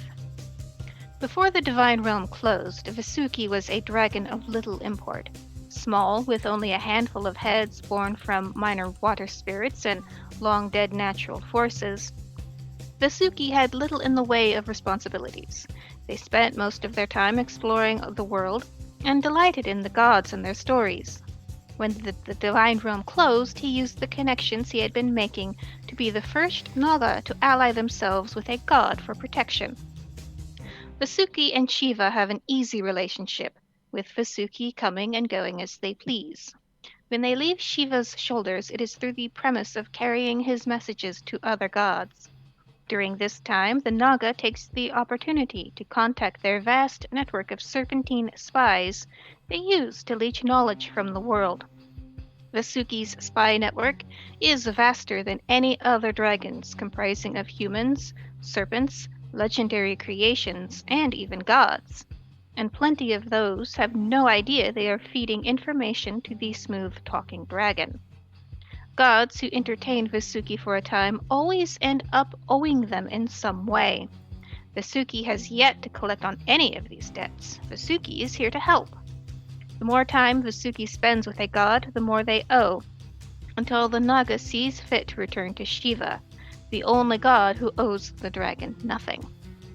Eventually, the dragon will have enough secrets and debts to bring the whole of the pantheons crumbling down on themselves. Until then, he lives to serve. Unlike many other Naga, who are a whirlwind of opposing thoughts and ideas, Vasuki is singularly focused and speaks only through their main head. They always aim to please and assist, never outright refusing a request. That doesn't mean they don't twist and mold it into something the dragon can accomplish.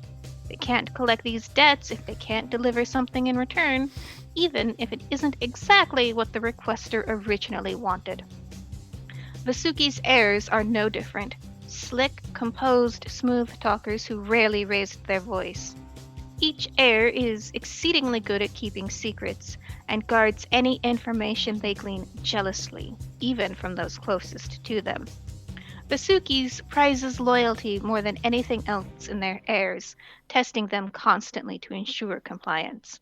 They are government officials, socialites, lawyers, con artists, and criminals. Callings: mystic, ruler, judge. Memory: traveling vast distances through wondrous realms, speaking with gods and titans about the nature of divinity, exchanging stories by a campfire, whispering secrets in the dark, losing a friend and companion to greedy enemies. Oh. Damn. Okay, yeah, Nagas are kind of awesome. Yeah, I'm excited to play one. So, Nagas went to the Divine Realm, loved it there, brought humans in, got them, made them leave, and now they're stuck outside them until they can get back in, basically? It seems like it, yeah. That's Like, interesting. it seems like it's a fable of, like, you know, if you decide you're gonna get a human pet, pick the right human.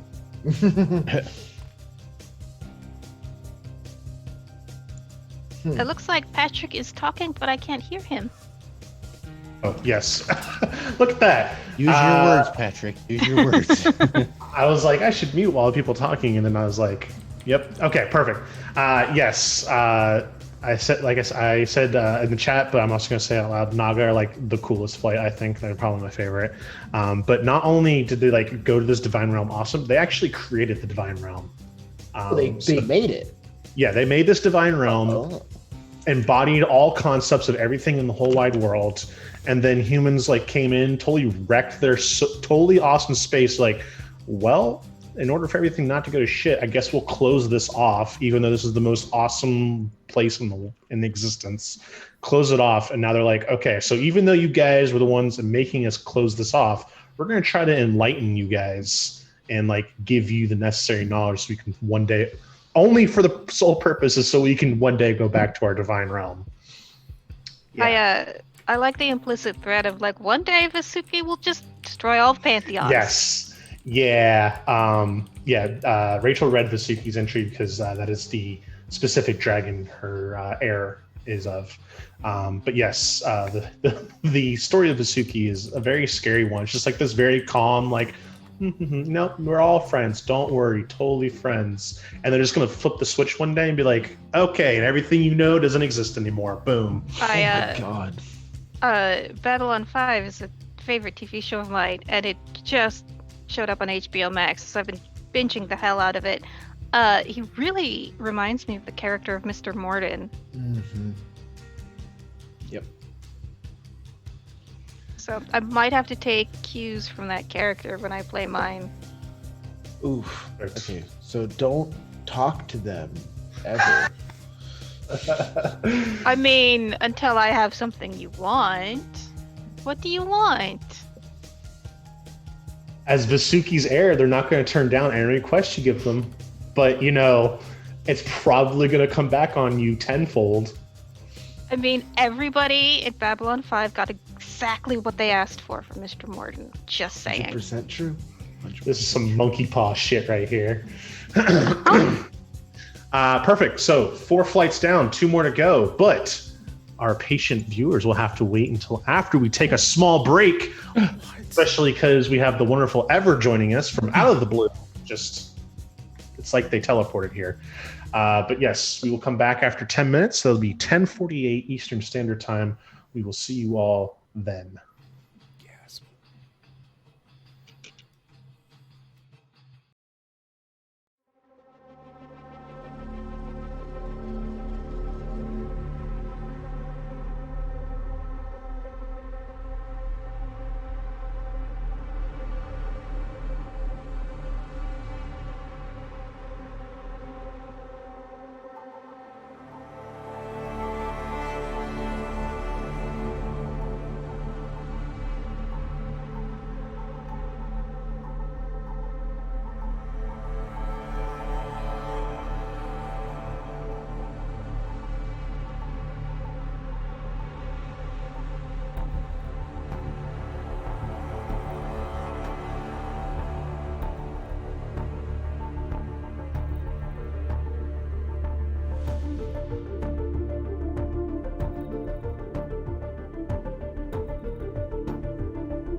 And welcome back.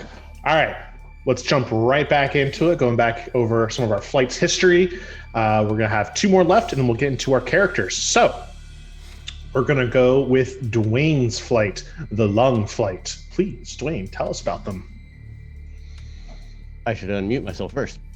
In other areas of the world, Scions and gods were killing dragons, and locally increasing anthrocentrist policies placed humans and humanoids before all other species. Seeing the writing on the wall, the dragons began a quick exodus from the Shin, Kami, Atua, and other pantheons in the area. By the Kami invasion of the world in 600 BCE, hundreds of Asian dragons left the Atua, Kami, and Shin behind. The strategic move saved countless lives, though some, such as Yamata no Orochi, died at the hands of the Kami before they could all escape properly. Although very rarely agreed on matters, the Leung created a network of communities as part of the strategic retreat, ensuring none would ever face the gods or titans alone again. Debates over who should rule and what to call the nascent flight were fierce and extended. They eventually settled on Leung as the name due to the flight having more Leung than any other type of dragon. Thus more votes for Leung than any other name.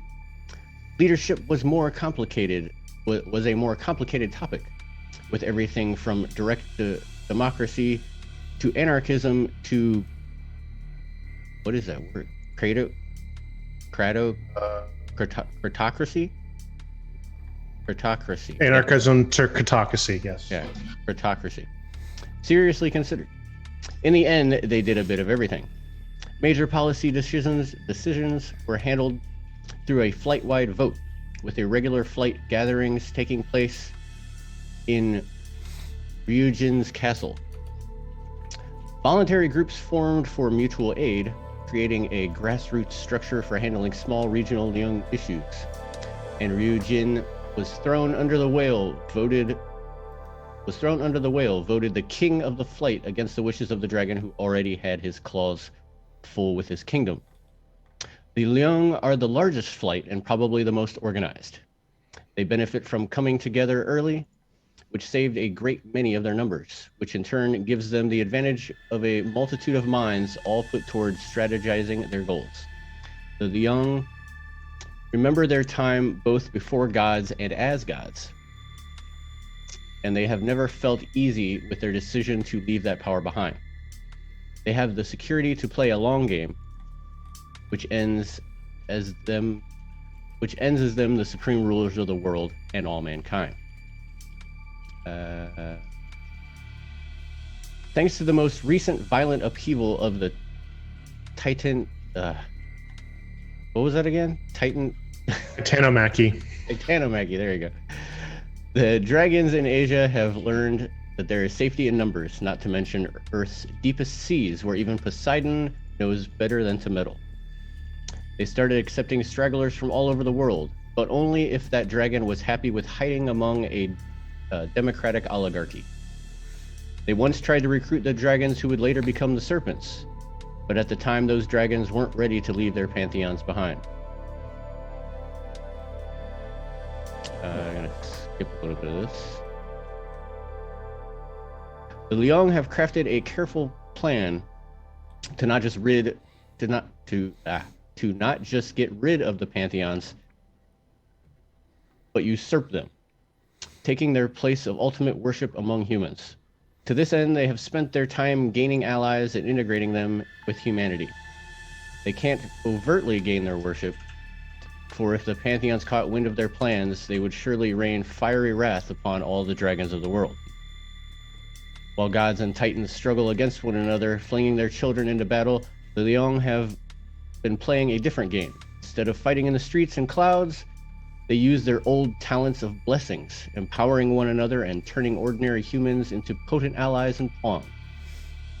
It's no coincidence that one of the most famous faces in Japan is green and scaly, and those most devoted to him are at the top of the game for entertainment. Just as in the old days, Leung rewarded virtue in humans, These days, those virtues serve the dragons. It would be a mistake to say that these mortals constitute an army or are heroes, but there are millions of them in the Liong's pocket.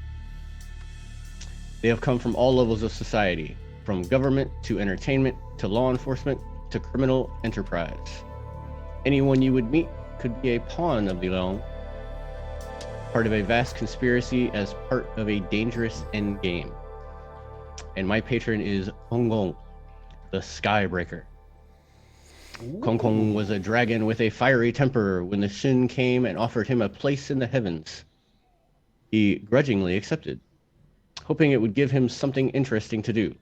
But the dragon soon found he was only one of many and unappreciated in his greatness. As impetuous as he was long, Kong Kong did nothing by half measures. Not content to be second to anyone, he went to war with the fire god Zhun Shu, clashing through heaven until he finally lost, plummeting to earth. In a fit of rage of his loss, he slammed his head against Mount Buzhu, one of the sky pillars. This is so hard. There's 3 different languages. I'm getting confused. His strike gouged heaven and snapped one of the cords of earth, knocking the earth askew, permanently changing the course of all of China's rivers, as well as the Middle Kingdom's relationship with heaven. Though Niuwa tried to repair the damage, there was only so much she could do. Hong Kong's heirs are reckless and single-minded. They see dangers all around and will not let that stop them from their goals. They're cops who shoot first and ask questions later. The beat is rough, and they close cases. Why should they care about getting written up? They get to go home in a bed, not a casket. They are managers and CEOs who are driven by metrics and quarterly earnings. If an employee stands between them and the company's success, screw that guy.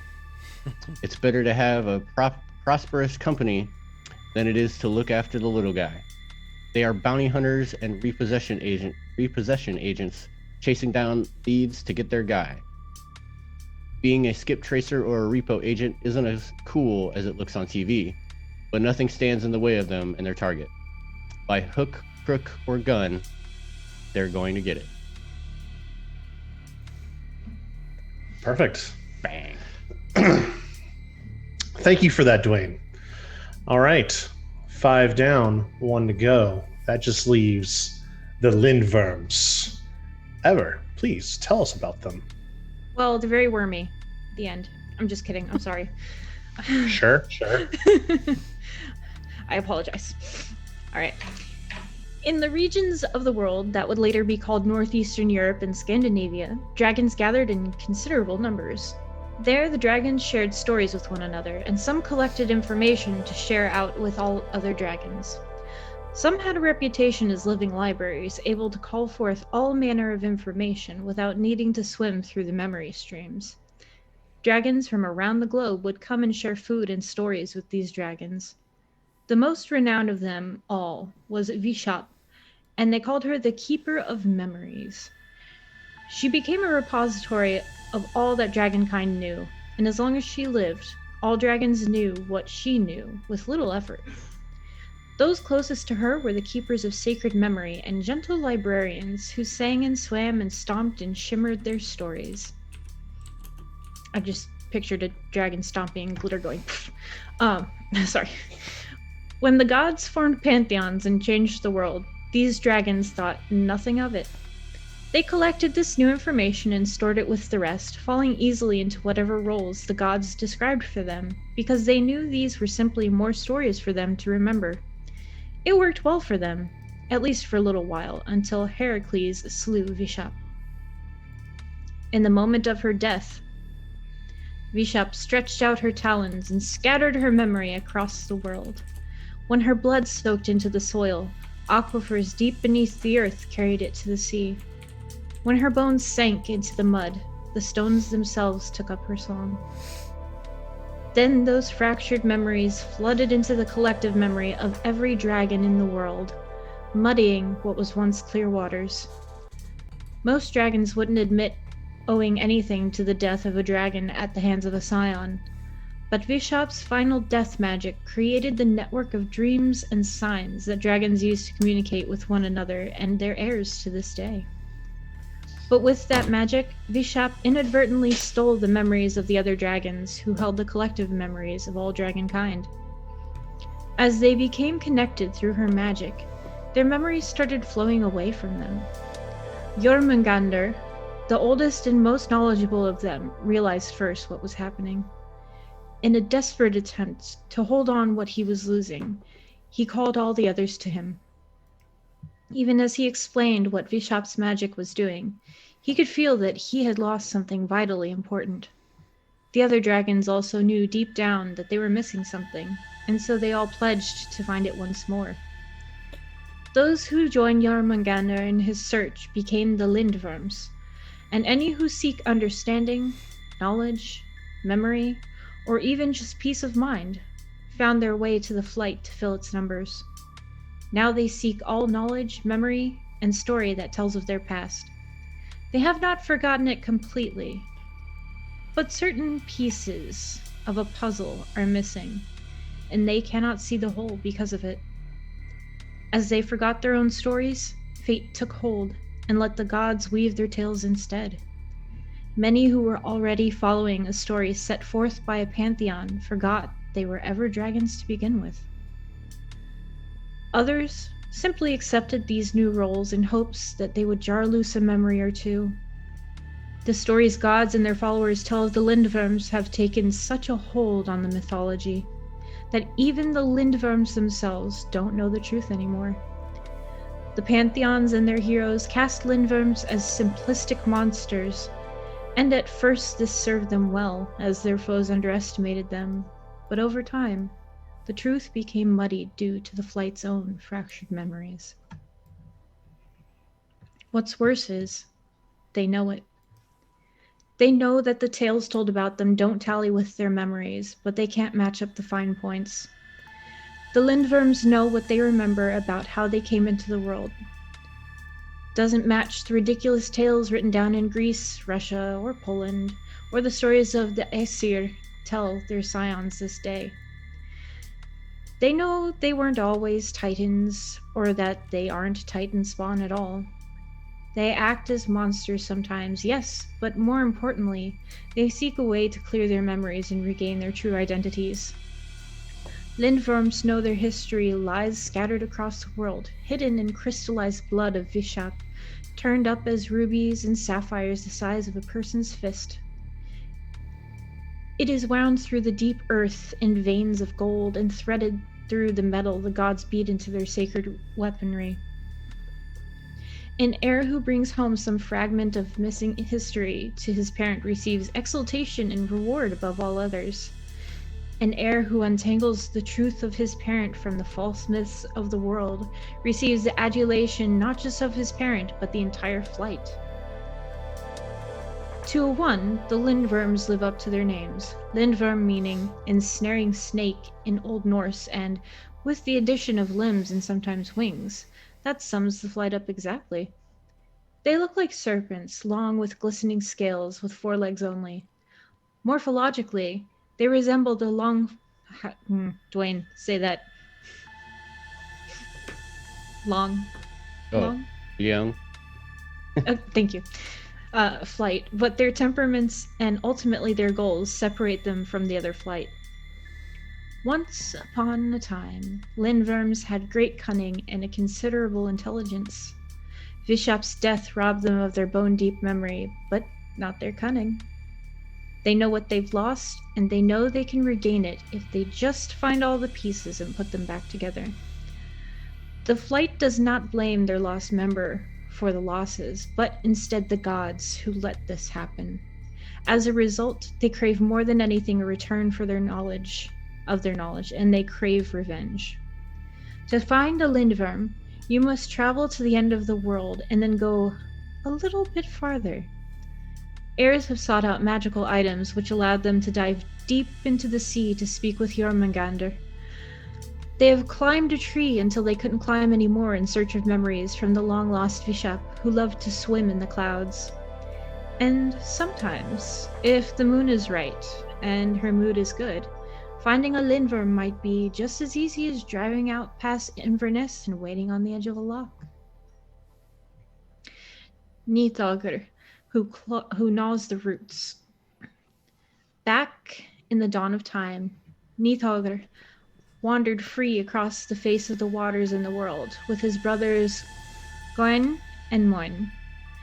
When the gods rose, Odin pinned Nidhogr to the root of the world tree, driving one of the roots of Yggdrasil through his tail. He tried to gnaw his way free, the whole time bitterly spitting curses at each of the Aesir, and at the eagle at the top of the tree. His curses only ever reached the ears of Ratatosk, but perhaps one witness can bear the news of a curse to the world beyond the Terra Incognita. Nidhogr's heirs claimed that his curses taught Ratatosk the art of laying a curse upon someone, and that squirrels chatter because they mimic his endless complaining about how much it hurts to have a tree root through your hindquarters. Nidhogr might have stayed gnawing that root into eternity if one of his long-lost heirs hadn't brought him a memory of his life as a dragon. With that knowledge, he gained sudden freedom and discovered that the Aesir had murdered his brothers. He set about creating new heirs, swearing to each that they alone were unique and his true heir, and any others are pretenders. When the war between the Aesir and the Lindworms grows a little too chilly for his tastes, Nidhogr is there to fight the flames, or to light the flames again, especially if his heirs get the opportunity to damage Odin or his scions. Despite his growing separation between Nidhogr the Titan and Nidhogr the Dragon, the Lindworm retains some of the Titan's traits, namely, his hunger. After chewing through Yggdrasil's roots for so long, he constantly craves meat. When the craving gets too strong, he sometimes returns to his titanic mantle, but when he's there, he nearly forgets all of his draconic plans. He tries to satisfy his hunger by eating the Aesir's followers, or any who would dare venture into his domain. His heirs spend a great deal of time seeking those worthy of a slow, agonizing death, being devoured by a dragon to help sate him. First on that list, those who take his name in vain, or twist his myth to suit some of perverse human agenda. These days, Nidhogr creates heirs who meet his rarefied standards and exhibit exceptional drive. The hunger gnaws at their bones the same way their father might if given the chance. They want things. They want power. They want knowledge. They want everything. He crafts and spurs on their hunger, driving them to great feats of avarice. The callings for a Lindworm are Collector, Destroyer, and Predator. Perfect. Thank you, Ever. Perfect person to read Lindworm history, as nailed those Norse pronunciations. We hope. We hope. We're going to go, I'm preemptively saying you nailed them. But yes, so, and Ever also read about Nidhogr because their character's personal dragon is Nidhogr. So, now you know a little bit about each flight, and for those who have a specific dragon tag to them, a little bit about that dragon as well. So that'll learn a little bit about what might drive each of our characters to do something they might do, or a twist or a lie they might tell to their broodmates. So, now we're going to introduce our characters. I'll just kind of randomly call on you, so you better be ready. And we'll go over kind of some of the main highlights of each character, and then that'll probably do it for us tonight. So, Sean, tell us about your character. Oh no, I wasn't ready. Oh, I'm not prepared. No. Big sauce. Cool. So, my character is Lorenzo Flores Gonzalez. Lorenzo was born in Venezuela and lived there for only a few years before their mother expatriated to the United States with a job in the healthcare industry. Their mother was an exceedingly intelligent and caring woman.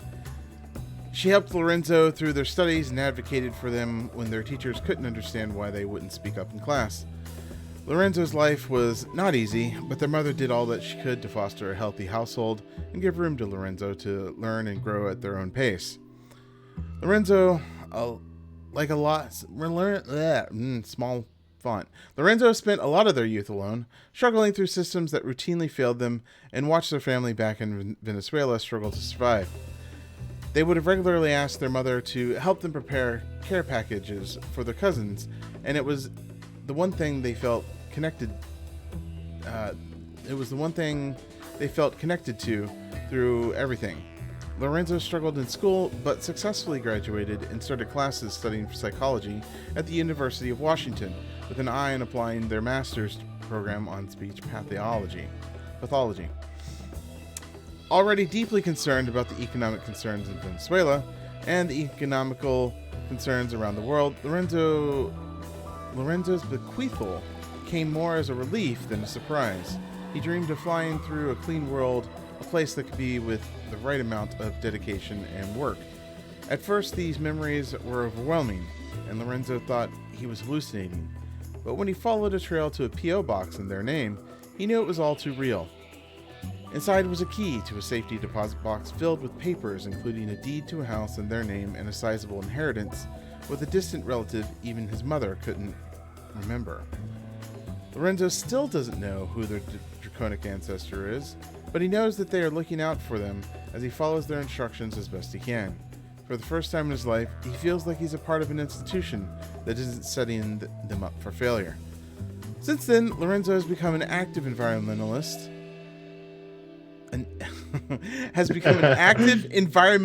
activist, using their free time to push governments to start working for the people and against industrial interests. Lorenzo knows he doesn't know a lot about it, but his passion for the subject and the direction of their handler has led him to consult subject matter experts. Lorenzo is unbelievable at social mimicry, oration, and diplomacy, but these things are draining if not done on his own terms. He often sets up others to speak, raising up their voices and ensuring the most knowledgeable about the subject is the one who has all the attention in the room. On the side, he acts as an autism advocate for young Latinx communities, hoping to provide tools he developed for himself to thrive. Lorenzo believes passionately in alternate forms of communication and voices for the voiceless. Lorenzo doesn't speak unless he absolutely must and prefers nonverbal communication. When he does focus on speech and oration, he is forthright and incisive. And that's Lorenzo. Perfect. And remind us again, what is your flight? My flight is the Servants. Perfect. All right. So, in character creation for Scion Dragon, there is a character creation guide in the book, just like there is in Origin. But some of the things there's a lot of crossover between the two. There are slightly different names for some things, but if you've made a Scion Origin character, then you're going to be very familiar with the process for making a Scion Dragon character. One of the similar things is deeds. In Scion Dragon, you have 3 deeds. One is a Draconic deed, which is assigned to you by your flight or specific dragon patron. All of your Draconic deeds will be the same, which will be to complete the missions assigned to you in order to bring about change in the standings of dragons everywhere. Don't worry, I'll give that to you. You don't have to rush to write that down. Then you have 2 worldly deeds. The first is a short-term deed that is personal to you that your character would want to complete. So sounds like for Lorenzo, a short-term deed might be to set up... well, I was going to say, maybe set up a charity or, perhaps find a subject matter expert on something they're looking to accomplish in the short term. Yeah. Like becoming an eco-terrorist organization determined to rule the world. Wait, no, that doesn't sound right. Not quite. No, that's getting not right. closer, warmer. Man, I don't know. I'd probably over, like, if they were to encounter something that's like a spot is like, oh, well, that's not right. Sort of ecologically to correct that, just as like a side quest. So so that would probably turn into something like correct an ecological. I don't want to say disaster. That seems situation, a bit big, but yes, situation. And then the third deed heir has is a brood deed. That'll be something that you guys are going to come up with together, which is not necessarily something that your flights ask of you or something that your flight is going to tell you, but something you want to accomplish as a group. So that'll be something you guys can kind of, depending on how much time we have at the end after everyone understands the characters, we'll be able to do today, or we'll do at the beginning of the next session. So if you would real quick, Sean, go through Lorenzo's just stuff unique to Dragon, which is their Dragon Knacks and their Dragon Magic. So Dragon Knacks, they get Healer, or their callings are Healer, Mystic, and Primeval.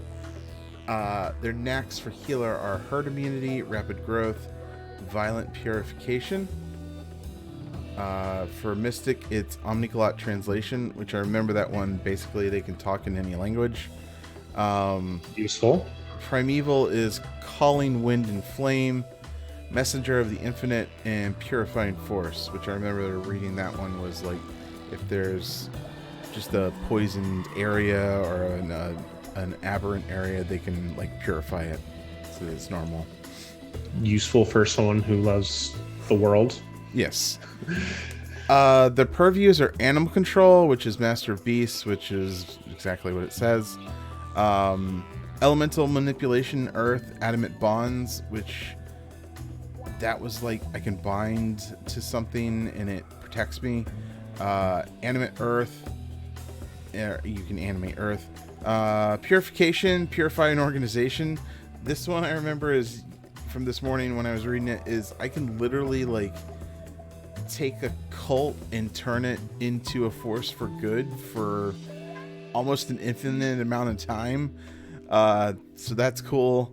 And then from my horde that I have, I get decay purview, and it's called Frayed, and I don't remember what that one does off the top of my head, but yeah.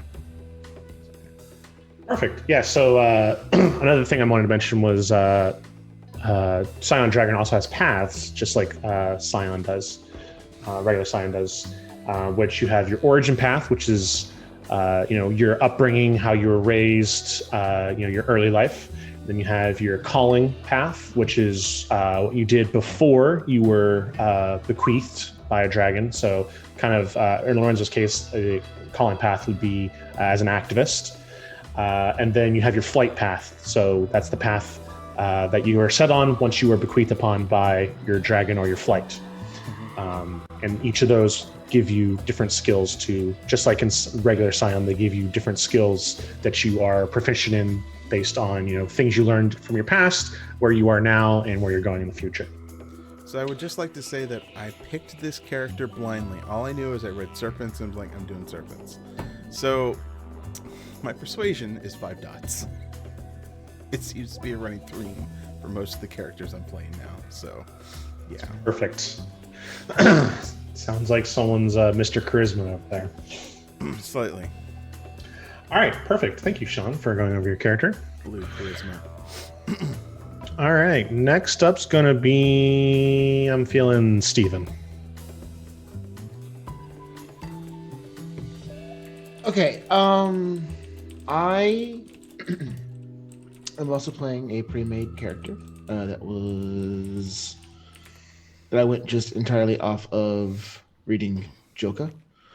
So I am playing Ambrosia Cook. That's an awesome name, by the way. It's Ambrosia. a really dope name. That's Ambrosia so cool. Cook. Yeah.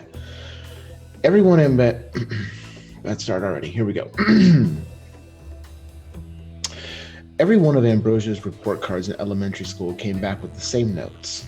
Bossy, disruptive, does not cooperate with classmates, disrespects authority. But her teachers couldn't be farther from the truth.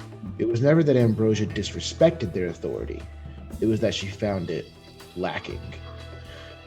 And if they couldn't help a kid get vengeance for being hurt or bullied, then she would do it for them. If you were a white boy, her mother sighed, they'd be all over you, saying you could join the police. But that was exactly what Ambrosia wanted to do. An otherwise cheerful, confident, and responsible young adult, Ambrosia Cook struggled with the secret she continued to hold closer and closer to her chest. For as long as she could remember, she'd been seeing things that weren't there, feeling things that didn't make sense. It felt like someone else was writing a story in her mind, filled with uncontrollable fires, violent evil, and vengeance unrealized. She hated it. She wouldn't allow her real life to be like this story. As she got older, however, these vague feelings flared into straight-up hallucinations and a bizarre, pyromaniacal hunger. Though she confessed to loathing the idea of arson. Even though she couldn't find proof of mental illness in her family, she began to fear for the worst and to plan around it. While she studied criminal justice at Washington State University, she also saw a slew of therapists, carefully passing her visions off as dreams in an effort to determine their source and hopefully smother them. The SPD is corrupt, her friends warned her. Yes, but Ambrosia wasn't. She was obsessed with seeking justice and thwarting her visions. After her graduation and subsequent recruitment to the Seattle Police Department, Ambrosia told herself that she would hunt down all the rotten apples and gleefully cast them out. However, the year she finally moved into her dream position as origin and cause investigator was among the worst of her life. Her first case was arson, a corner convenience store. They caught the guy less than a block away with an empty gas can. It was open and shut, but none of it added up. She never found evidence of liquid accelerant, only deliberate electrical malfunction. No one read or commented on her reports. The suspect swore innocent right up through his trial and his sentencing. After he was hauled away, Ambrosia learned he was the brother of a notoriously anti-cop citizen activist. She resigned in disgust the very next day, and her partner soon followed. Ambrosia couldn't stand knowing how close she'd come to living a life like her horrible walking nightmares. Her partner discussed earning certification as a private investigator, but Ambrosia, desperate and emotionally starving, considered turning to vigilantism. Until the day she received a strange, greasy package from an unknown sender. Inside was the gas can, Exhibit A, from her fateful first case. No sooner had her fingers brushed the red plastic than a rush of bequeathal overwhelmed her. The collective thoughts and memories of an ancient, ravening being screamed from within her. She doesn't crave fire. She craves extinguishing. She doesn't want to spread wickedness and injustice. She wants to consume it.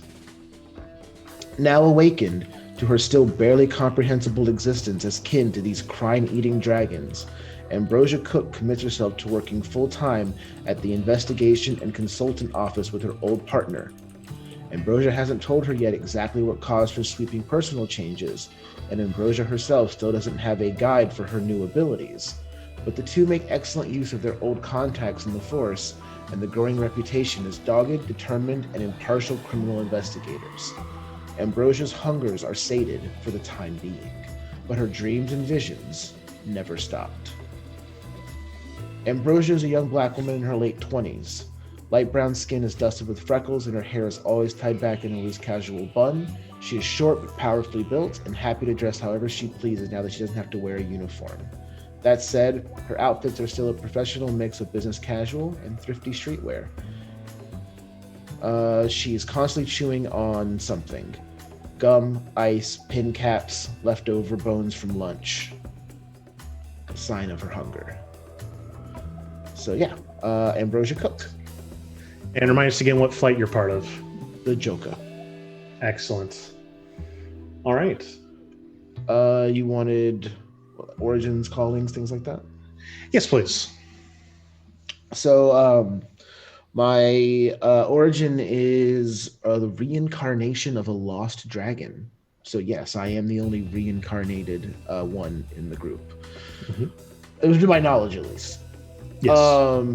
My calling is cop turned private eye. So yes, this is a pre-made character. I would never make a cop character. For my flight, I'm an enforcer for the Joka, so that comes with a couple of extra skill abilities, things like that. Do we want to do all the knacks in Magic? Just your draconic ones, and then and you can just loosely kind of go over what they do. We'll see them in practice here within the next couple of shows. All right, so I had to write down what these do because I don't remember things well. So my draconic knacks is Power, Tasting, Bite, and Dragon Sight. Which Power, Tasting, Bite. Where did I put you? Once per fight, when you inflict an injury, you may also devour one of the target's flares. Until the end of the fight, the target no longer has access to that flare, and you may use it as if it was one of your knacks. Where a flare would cost tension, you spend momentum instead. So I assume what that means is that I can basically consume someone's power for a fight.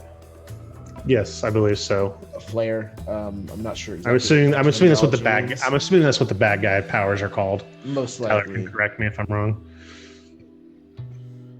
Bad guy powers are called flares. Yeah. Yeah. Okay. So I can eat a bad guy's power and then use it as my own for a fight. Pretty dope. Pretty dope. And then I have Dragon Sight, Pit Viper Sense. So just imagine how Pit Vipers can sense things, heat signatures, vibration, stuff like that. I have all those senses. Nice. Yeah, it's pretty dope. And then my Dragon Magic is Elemental Manipulation Fire. So I have a couple of fire-based abilities. The coolest one that I'll talk about for just 1 second is Ashes to Ashes. Ashes to Ashes cool. is so dope. So basically, I can burn something with my brain, and if I destroy it, it can be a living or an adamant object. And if I destroy it, it is turned completely to ash. But Okay. I can also take something burned to ash and unburnify it. Okay. So if something has been burned down, I can reconstitute it. It has a small aspect of healing fire-based damage. So if you get burned by something, I can unburnify. If you're still alive, I can unburnify you and take away that fire damage. However, if you die in a fire, while I can deburnify your body, it would not bring you back to life. Okay, good to know. But technically, I can take a burned corpse and I can make it unburned. So if we want to hide our tracks, Yeah, let's say that might be useful. that might be really But it's useful. still a corpse. But it's still a corpse. Yeah. So it'd be like this. We have no idea how they died. What happened? So that's Ashes to Ashes, and I got a couple of other abilities. I can absorb. Going off the consumption thing, I can eat information, and stuff like that. And I have an aura. There's a lot of. Long and short of it, a lot of her skills outside of the magic come from kind of that interrogator, stern presence kind of tone.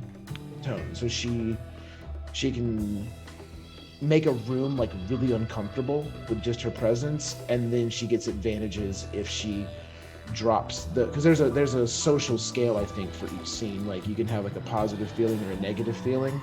If she adjusts it by one of those ranks, she gets some bonuses to the scene. So Nice. yeah. Awesome. Then, just like we do with Sean, one of your worldly deeds is the short-term personal deed. So, what do you think would be one for Ambrosia? I mean, or in her case, maybe unburn something. I was gonna say probably unburn something. Maybe find someone who's lost something to a fire and bring it back for them. Okay, not bad. All right, next up, let's do Rachel. So I am not playing a pre-gen, so I do not have a delightful background paragraph. This character was made for me by Tyler and Patty. She is Mostly Tyler. I'm not going to steal his credit here. It was mostly Tyler. I had no idea. You just handed me a Google Doc. She's really cool. She was the child of an Indian nuclear scientist. And so this character, who I've named Indira, grew up within the halls of power. And so I've Great name, by the way. Thank you. I just went to behind the name and picked one that sounded pretty. So sort of my rich internal landscaping for this character is that I remember when India announced that they had successfully tested a nuclear bomb, like their reaction was like, they did what? But a what now? Yeah, no, it took everybody by surprise because it was so well under wraps. And so I figure, I decided it was going to be her mom. If her mom was part of this project, this character would have grown up, with cloak and dagger, secret keeping, all of that being very, very normal for her. And she probably would have been incredibly proud of her mom and by extension her country. For like, yeah, now the world takes us seriously. We won. We're in the G7. You can't stop us. And so that sort of patriotism, love of country is what led her to join the Indian military and then later the intelligence service. And I never really detailed how she sort of became a dragon, but she definitely wants to use everything she learns in service to Vasuki for the betterment of her people. For sure. And definitely can take some pointers from Vasuki of presenting the outwardly friendly appearance and fiercely remembering every single word you said in a conversation, so I can definitely not use it against you later.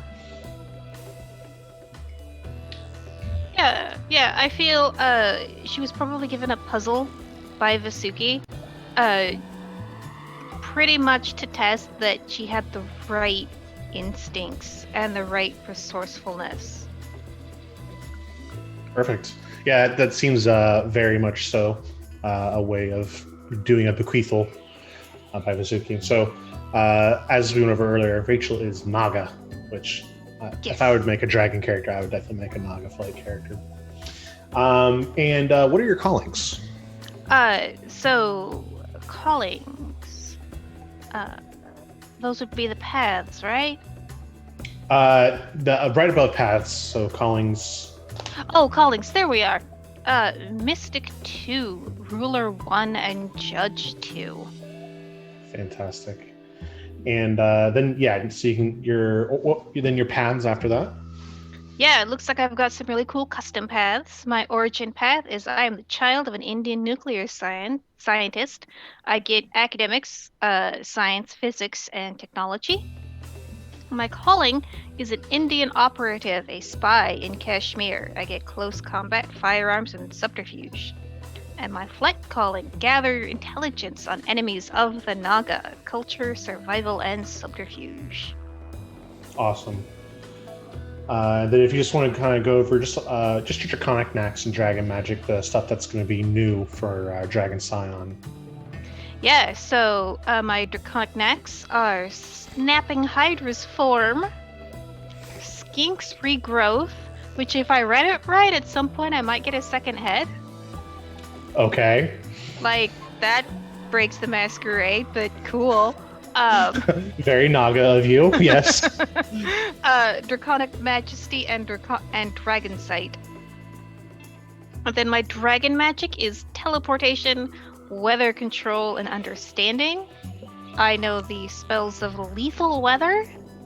I hope I get to use that. Foresight, jump, and teleportation.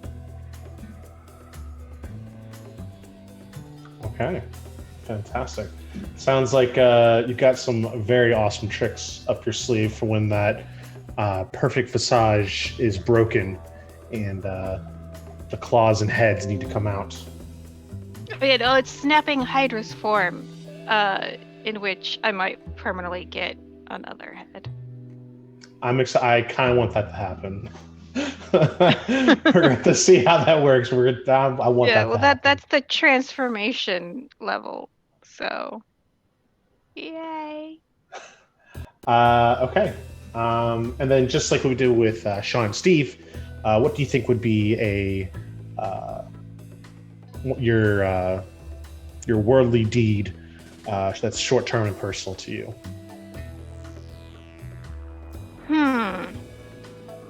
Well, it seems like all the other characters are focused on University of Washington. Is that accurate? Because so far we've had 2 people associated. Yeah. Yes. Yep. Yeah, so I think she's probably in Seattle, probably at the behest of the Indian government, probably to investigate,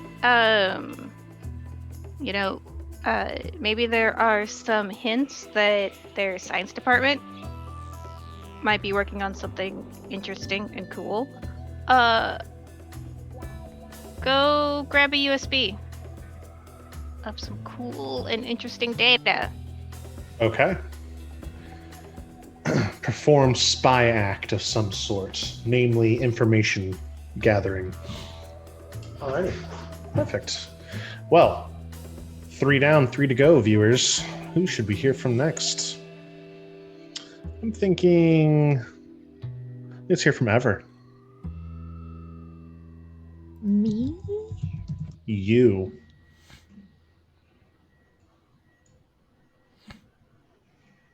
I accidentally muted myself. Okay. All right. I'm actually, since he's in the US, I'm gonna use the more American pronunciation of his name. But his name is Jacob Lucassen. Jacob Lucassen likes to say he was born twice. The first time, 1965, in the small, predominantly Norwegian town of Poulsbo, Washington. And the second time, more than 20 years later, after going to war with himself and his discordant self-image, his uncomprehending family, and psychiatrists. Same. After decades of fighting to become himself, Jacob was determined to help others like him, other marginalized kids with nowhere to go for protection. When he wasn't involved in rigorous strength training, he was volunteering at shelters, safe houses, and any after-school organization that would have him to help the kids feel safe. When younger members of the fledgling LGBT center whispered anxiously of some gang terrorizing them outside of school, Jacob tuned in. It didn't take long to find and rip their posters from light posts. As he followed the trail, he started having visions of gnarled and twisted roots, a stabbing pain and a desire for power. These waking nightmares came with vague associations, a terrible injustice, a perverting of history, duties unfulfilled. It paralleled his own life in a heartbreaking, familiar way. Jacob had changed again, his bequeathal fully taking root, and with it came the knowledge of where to go, a vision of a man with encouragement to destroy him. Jacob found the source as the True Brotherhood of Odin, a rising clan of neo-Nazis. They barely attempted to hide themselves or their violent message, and many tolerant citizens were willing to turn a blind eye to ignore what they convinced themselves were mere ideological differences.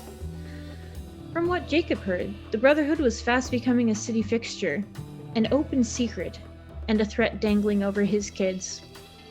He knew he'd have nothing left to stand for if he couldn't protect them from a handful of thugs. He attended the Brotherhood's next meeting.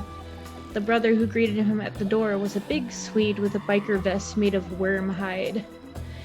He took one brief look at Jacob's shaved head and rune tattoos and fatefully decided, yeah, you belong here.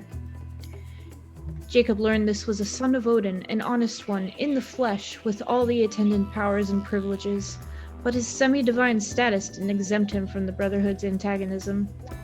As near as Jacob could tell, Mr. Odinson had just joined and had big hopes for the club. Wanted to improve it, downplay the violence, but allow it to mature into a proper cult to his father. The Brotherhood wasn't convinced, though. They wanted blood and fear and everyone who wasn't theirs. Finally, Mr. Odinson relented. Maybe a little raid to keep everyone's morale up, but nothing more dangerous than the LGBT Center. EMS arrived an hour later to find the hall a shattered ruin, the flash-frozen ground raked by some enormous beast. The bodies were covered in a rime that could only occur in Hyperborean climates, and some were shattered like gruesome glass sculptures. Mr. Odinson was alive, but broken, bleeding, and naked, shivering with cold and fear. The true Brotherhood of Odin disbanded. But there were more. There were so many more, and any of them could come for Jacob's kids. Jacob is persona non grata to most of the Aesir, even the more reasonable ones who understand he's doing the world a service by ridding it of Nazis. Now that he's found his calling, and polite society considers it abhorrent, he never lingers in one place for long and is reluctant to reveal his identity to anyone outside of his closest kin. When not on the hunt, he makes every attempt to decostume, usually with a baseball cap to cover his skull and long sleeves to hide his tattoos. All the same, looking like a skinhead is necessary to his hunting technique. Many dragons and their heirs assume Jacob is a dangerous renegade and demand the Lindworms bring him to heel, but the truth is, Lindworm authority is absent from his life deliberately.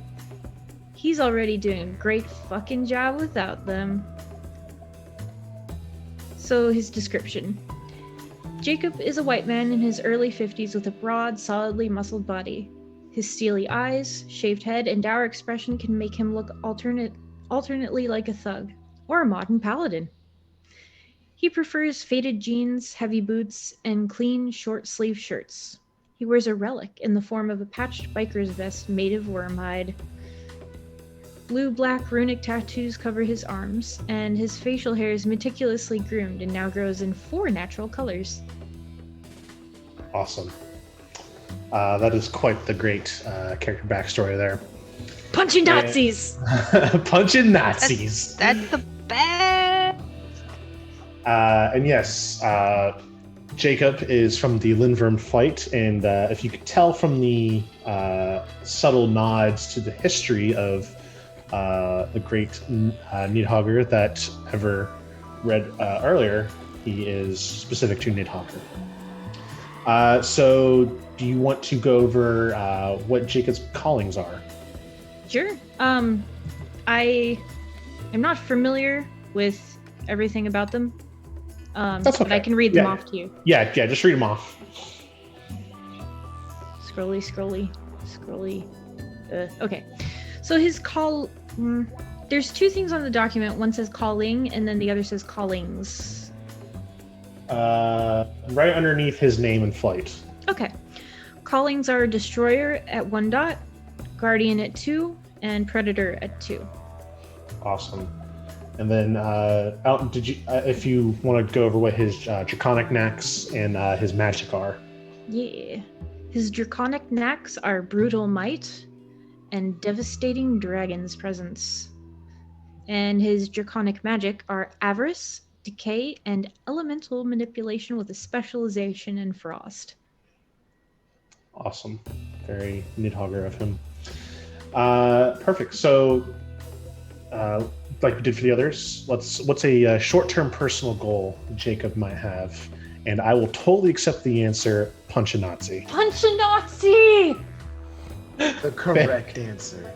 Fantastic. I like it. Yes, so that will be your short-term world deed, will be to punch a Nazi. Or awesome. flash freeze them and shatter them. You know, how about... Let's say shatter them by punching. Bring harm to a Nazi. That just kind of covers all your bases there. I'm for it. All right. Fantastic. Thank you, Everett. All right. That leaves 2. Do you guys want to fight it out? Who goes next? No, I'm calling on Dwayne. Wait, could play No, rock, paper, no, scissors please, again, no. like we did during Nope. break. That went horribly. I'm just calling on Dwayne. Rock, Dwayne. paper, scissors. Okay. I am playing pre-gen as well. My name is Chu Kai Wing, also known as Mitch to some. The majestic lineage of Kong Kong continues to clutch at the world like claws on a pearl. His descendants and heirs pride themselves on their business acumen, their connections to high society, and their ancient Auguste history.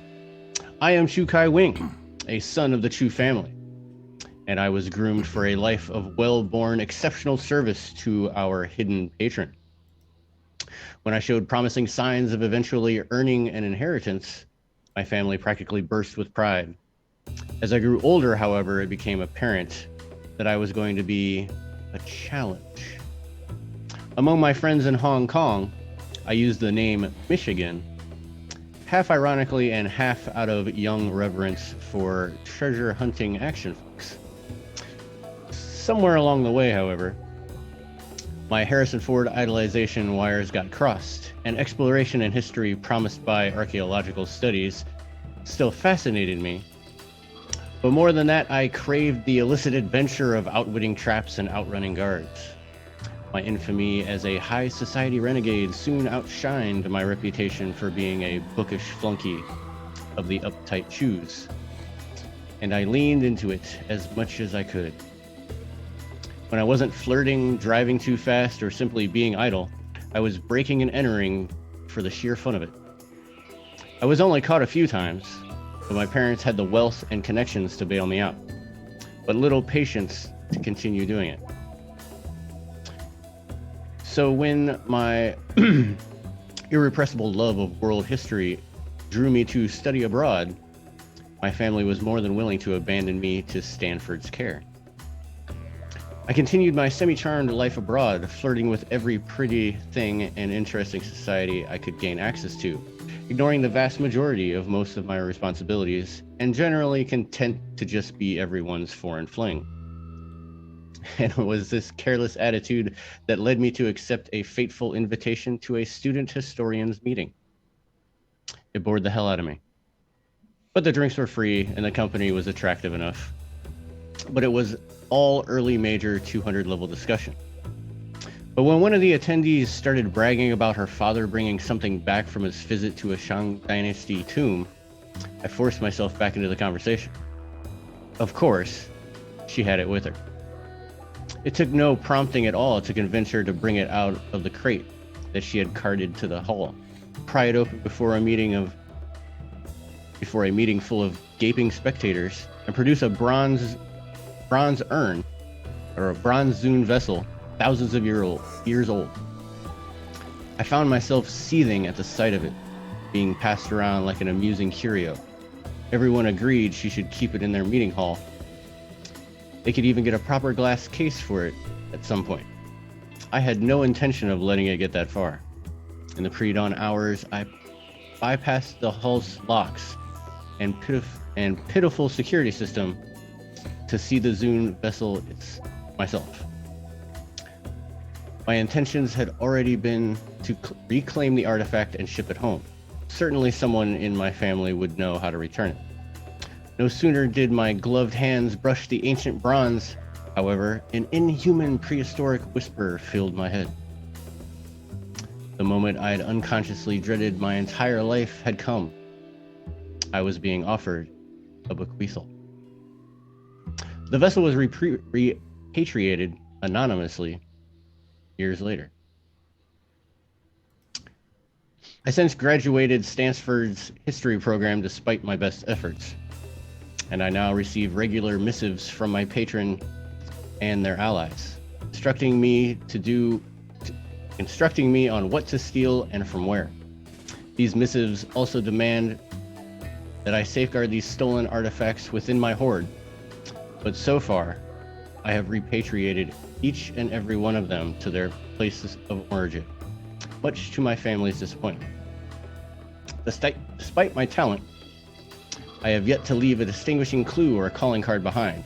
and my identity as a master, expert historian thief is still a mystery to nearly everyone who knows me. I am a model, handsome, slender, angular being in my mid-20s, with deep brown eyes, flawless complexion, and effortless style. I have an exceptional sense of fashion without looking pretentious or elaborate, the kind of practice style for the idle rich, usually accented with a single earring, cutting-edge smartwatch, and glittering, ridiculously expensive class ring. Boom. I imagine like a cross between a... Hold up. You got to read the last sentence. Oh, okay. I likely spent more on my custom vape pen than other millennials would pay for a new car.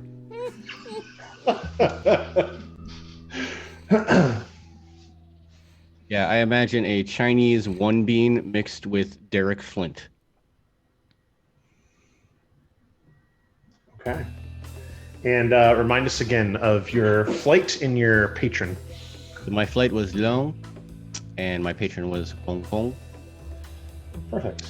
My callings are Collector 1, Mystic 2, and Nomad 2. All right, and if you want to give us kind of a little bit about your draconic knacks and your magic. So my draconic knacks and magic are all about not being seen. So my draconic knacks are Fade Away and Insatiable Collector. Fade Away. Where'd it go? Fade Away. As long as I'm standing still, I disappear, and not just like invisible. Like I don't exist there. Like you can move your hand through me. Okay. Insatiable Collector just means that when I'm claiming an object on a huge scale, I do so at a feet of scale. Okay. As far as my magic goes, I'm not gonna pull it. My dragon magics are Blessings, Illusion, Transformation, and Luck in parentheses. I don't know if I get that now or later. You have it now. We'll say you have it now. So I did put it down. So my blessings are, I think it was a typo. I think it's supposed to be Blessing of Perfection, not Protection. Probably, yes. It just makes me complete things easier or help others complete things easier. Okay. Out of Illusion, I get Clear Sight and Eyes Turned Away. Pretty much ability to see through all illusions and disguises and make people not be able to notice me. Turn a blind eye, if you will. Under Transformation, I have Hide Beneath Notice. I can pretty much change my body into some type of draconic form, like a small lizard, a snake, amphibian, and as long as I act like that animal, no one cares. Nice. What's a gecko hanging on the wall in this museum? Probably fine. Yeah. Can you do me a favor? If Yes. you were ever a gecko, could you please lick your eyeball for me, just because that entertains me so very much? I will try at least once during this playthrough. Yes. Dragon. I don't do that tongue thing. I love Mushu. And then out of luck, I have Second Chances and Stolen Luck.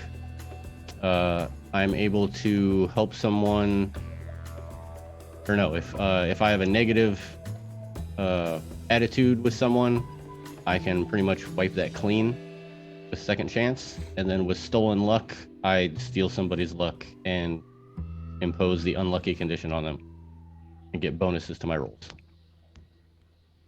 Fantastic. Yeah, sounds like you're gonna be the go-to infiltration specialist. Yep. Alrighty. And then there was one. Tyler. So there is a pre-made for Drac. We didn't use it because I'm a control freak, but it's a cool pre-made for anyone who gets the manuscripts. So I have created Rashid Carter. What is chaos theory? It's 1,000 coins flung into the air, each one wavering in the course of its rise and fall between justice and greed, tenderness and blood, calamity and boredom. I am not the face of a coin, praying for fate to favor my side. I am the hand that makes the toss. I am the trajectory. I am the violence in the wind that tosses the coin. Countless conditions determine every outcome, and I strive to know and manipulate them all. 1,000 coins tumble down, and I formulate the equations and models to predict where each and every one will fall. And when they've all fallen, I will adjust accordingly, and then fling them back into the air. Because I am Drac, and we take chaos far beyond theory. My concept. A man leaps off a high-rise, flapping his arms all the way down. Across the world a moon cycle later, the tsunami savages a coastal town. What connected those events? The motion of his arms, the scream of despair, silenced by terminal velocity, the chemical composition of the ink in the letter he left, the light refracting in the tears of she who read it, the pattern of his wet Rorschach impact on the cracked pavement. I don't know, but I'll find out, even if I have to push him off the building to discover the truth. Rashid Carter was born to an American diplomat father and a very beautiful, well-placed, groomed to seduce the man Iranian mother. From the start, they worked each other. And from the start, they both convinced the other they were the turncoat when neither truly was, because the diplomat also worked for the American government, but not necessarily for the diplomatic corps. So, my origin is the violence in the wind. Both of my parents were spies and double agents, and I grew up in that environment, both of them trying to teach me the lessons they didn't want the other to learn while maintaining the face of a happy marriage. Does that show you like so much, Steve? The Americans. Like that, if one of them was an American CIA spy and they were still married. Mhm. Well, you see, what had happened was, if you watch the ship, no. My role path is the hand that makes the toss. When I grew up, I used those lessons from both of my parents. Who do I really work for? Depends on who you ask. The Revolutionary Guard thinks I'm a Quds Force external agent. The Egyptian General Intelligence Service thinks I work for them. Mossad thinks I work for them. The Syrian Military Intelligence Agency thinks I work for them. The French DSRD is sure I work for them. Also, MI5 and CIA. I am a Octuple agent. I am a Wetworks specialist. Because my flight path is when the gods and men have decimated each other, we will rebuild the world from the ruins of their arrogance. Bring it all I down. feel like our characters are either going to be best friends or worst enemies. Exactly. As far as my character's actual background, I mean, I can tell you, the story I'm going to tell you is going to be different from the story I'm going to tell Rachel's character or Ever's character. Because truth doesn't matter. All that matters is the chaos I create along the way, especially between world governments. Destabilize the world, baby. Like I said, this is a Wetworks character who specializes in doing all the nasty things, like breaking in, bypassing security, and murdering all the targets. Established body count is somewhere in the high 50s for every one of those organizations I mentioned. Combined would be the total, plus all the ones they don't know about. And the collateral damage.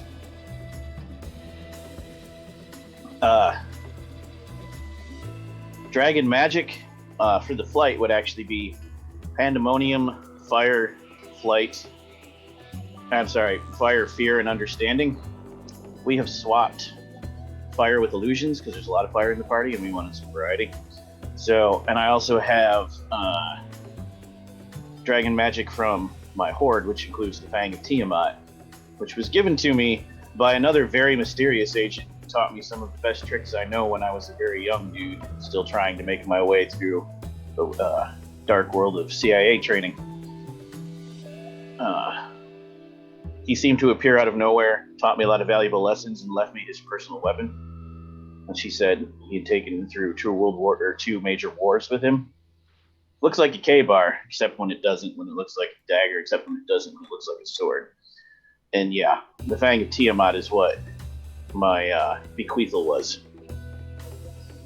after the bequeathal awoke me to my true nature, he disappeared. When I asked around, of course, he'd never been there in the first place. So, I have Pandemonium, Illusions, Flight, and Understanding. The spells I have are Eyes Turned Away, which makes it so that you just don't notice me if I don't want you to. Minor Chaos, I can just walk around and make chaos happen, including making those bullets coming at me hit someone else. Paralyzing Disorder, you'll have to wait and see what that does. It's going to be amazing. Telekinesis, which is exactly what it sounds like. Foresight, which lets me see what's about to happen so I can direct it. If Patty wants a mook to punch me, I can say, nope, that's not what I foresaw. You punch the other mook instead, and that's just what happens. Piercing Gaze, which lets me see through chaos and illusions and lies to the truth. And Organization of Chaos, which lets me destabilize entire companies. Or do convenient things like, what arrest record? We never got arrested. I don't even know why I'm in this police station. Dragon Nax. Hold on. That is somewhere.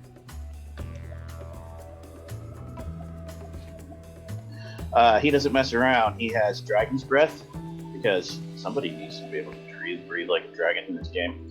And Fade Away. When I hold still or rest, as long as I'm not taking any aggressive physical action, I just literally disappear and you forget I was there.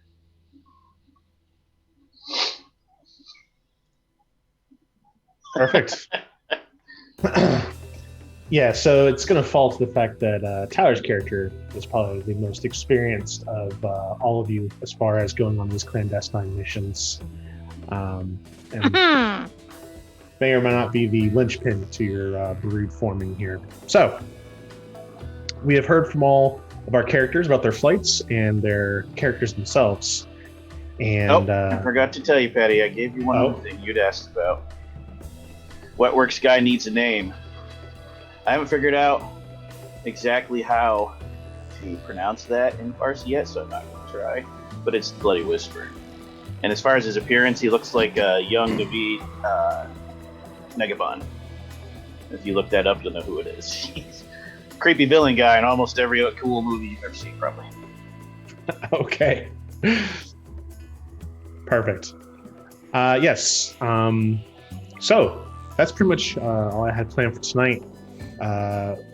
Your first mission will be next week.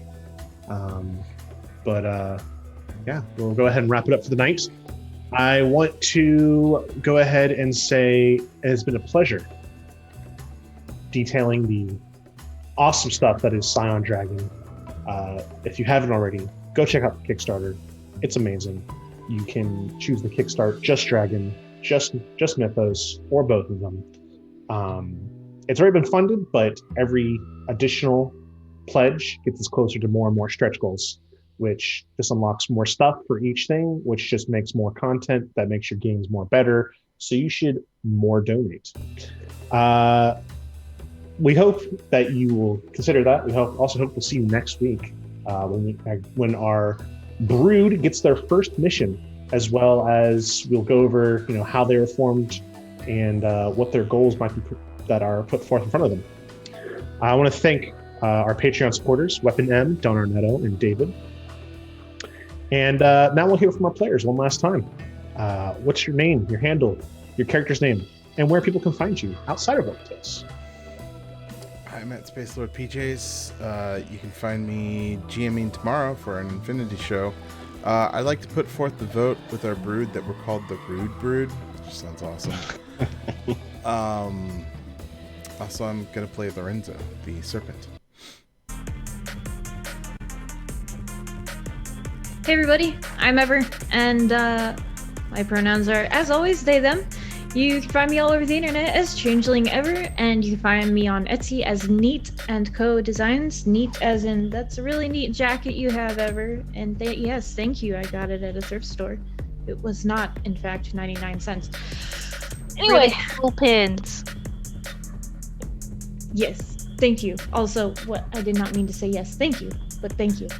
Sorry, words, foot in mouth, taste terrible. Anyway, yes, you will find me playing Jacob the Lindworm next week. And I will be live tweeting Infinity tomorrow, but I will not be in it. I am Tyler, Elder Jekyll's Online, and I will be playing Rashid Carter in this game. The next game you can catch me in is as the Vampire Noble in Dwayne's Grim Hollow game on Thursday. My name is Rachel. You can find me Stolen Fires pretty much everywhere. On Thursday evening at 9:30 Eastern, I will be right back here on the Onyx Path channel, and I will be running a Changeling the Dreaming games. Currently set in the Victorian era, my players have for some reason decided to antagonize the technocracy. So, that should be fun. I just wanted them to go find the Immortal Eyes, and now they're like, no, we're gonna pick a fight with these mages right here. That's gonna be fun. Yeah, in fact, it will be fun. So yeah, that is 9:30 Eastern.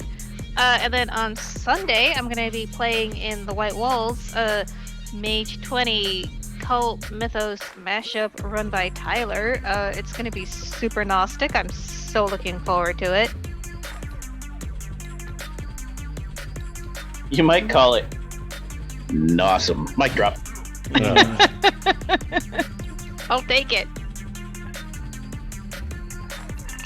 And I am Dwayne, at Made of Kimchi on the internet, and tonight and the next time we play this, I will be playing Mitch. The next time you guys will see me will be on Thursday, GMing Grim Hollow, where our party will make it into the eastern portions of the asylum. Gasp. Dun dun dun. Oh, we just got massively raided. I was just about to say, thank you, everybody. I just want to say, first off, thank you so much to Hunters Entertainment with the raid of 63 people. Welcome, everyone, to the Onyx Path channel. We all together are Vorpal Tales. You came in at the very tail end. We're just wrapping up our session 0, where we introduced all of our characters. So tune in again next week. See all of us actually playing the game, and you'll get to see what Dragon is like, which is currently on Kickstarter from the Onyx Path. So be sure to check that out. Thank you for the raid. So sorry that it's right at the end. But I am Steve. You can find me on the internet at Vorpal Tale. Nope, that's incorrect. You can find me on the internet at Voodoo Arcade. I play for Vorpal Tales. I will be playing Ambrosia Cook. And you can find me next on Thursday for Kimchi's Grim Hollow as I inquisitionate the asylum. Awesome. And I have been Patty Shakes _. That's where you can find me on the internet everywhere. And we'll have to revisit our airs next week. But in the meantime, I encourage you, please check out Vorpal Tales' other shows, which includes tomorrow is Wednesday, Seth Infinity by Sean. Thursday, as our players have mentioned, several of them will be in Kimchi's Grimdark Chronicles. Friday is me doing Scarlands, Titan's Lament, Draco Genesis. Saturday, we're starting... Session 3. Continuing Deviant. Sunday, that's at 10 p.m. It's different from our usual time. Sunday, Mage the Ascension, White Walls. That's a short little runoff we're doing. No, Monday? White Walls is a chronicle. We've got 70 episodes planned already. Oh, okay. And vibrating with It's the excitement. crossover. Cult was the one shot. White Walls is a Mage 20th Anniversary Edition Cult crossover game. Okay, that's what I was thinking of then. Then Monday is our Cyberpunk game, run by the amazing Maren Recluse. And next week, same time, same place, starting at 9, you'll see us doing session 1 of Scion Dragon. As Steve said, it is currently on Kickstarter. You should totally check it out and back it. We're not going to vote tonight. Instead, I'm going to reward you all for being awesome readers of your flight's history, as well as coming up with great things to say about your characters. You all will get one extra willpower. No, not willpower. That's wrong game. One extra free use of your inheritance, which is the fuel source for your spells and some of your other things. So you'll get one free use of that. You'll get that for the next episode. So congratulations. Thanks for being awesome. We hope you enjoyed hearing about Dragon, learning more about it, our characters, what's to expect coming up. We look forward to seeing you next week. Until then, stay safe, stay awesome, stay adventurous, and make good choices. Bye.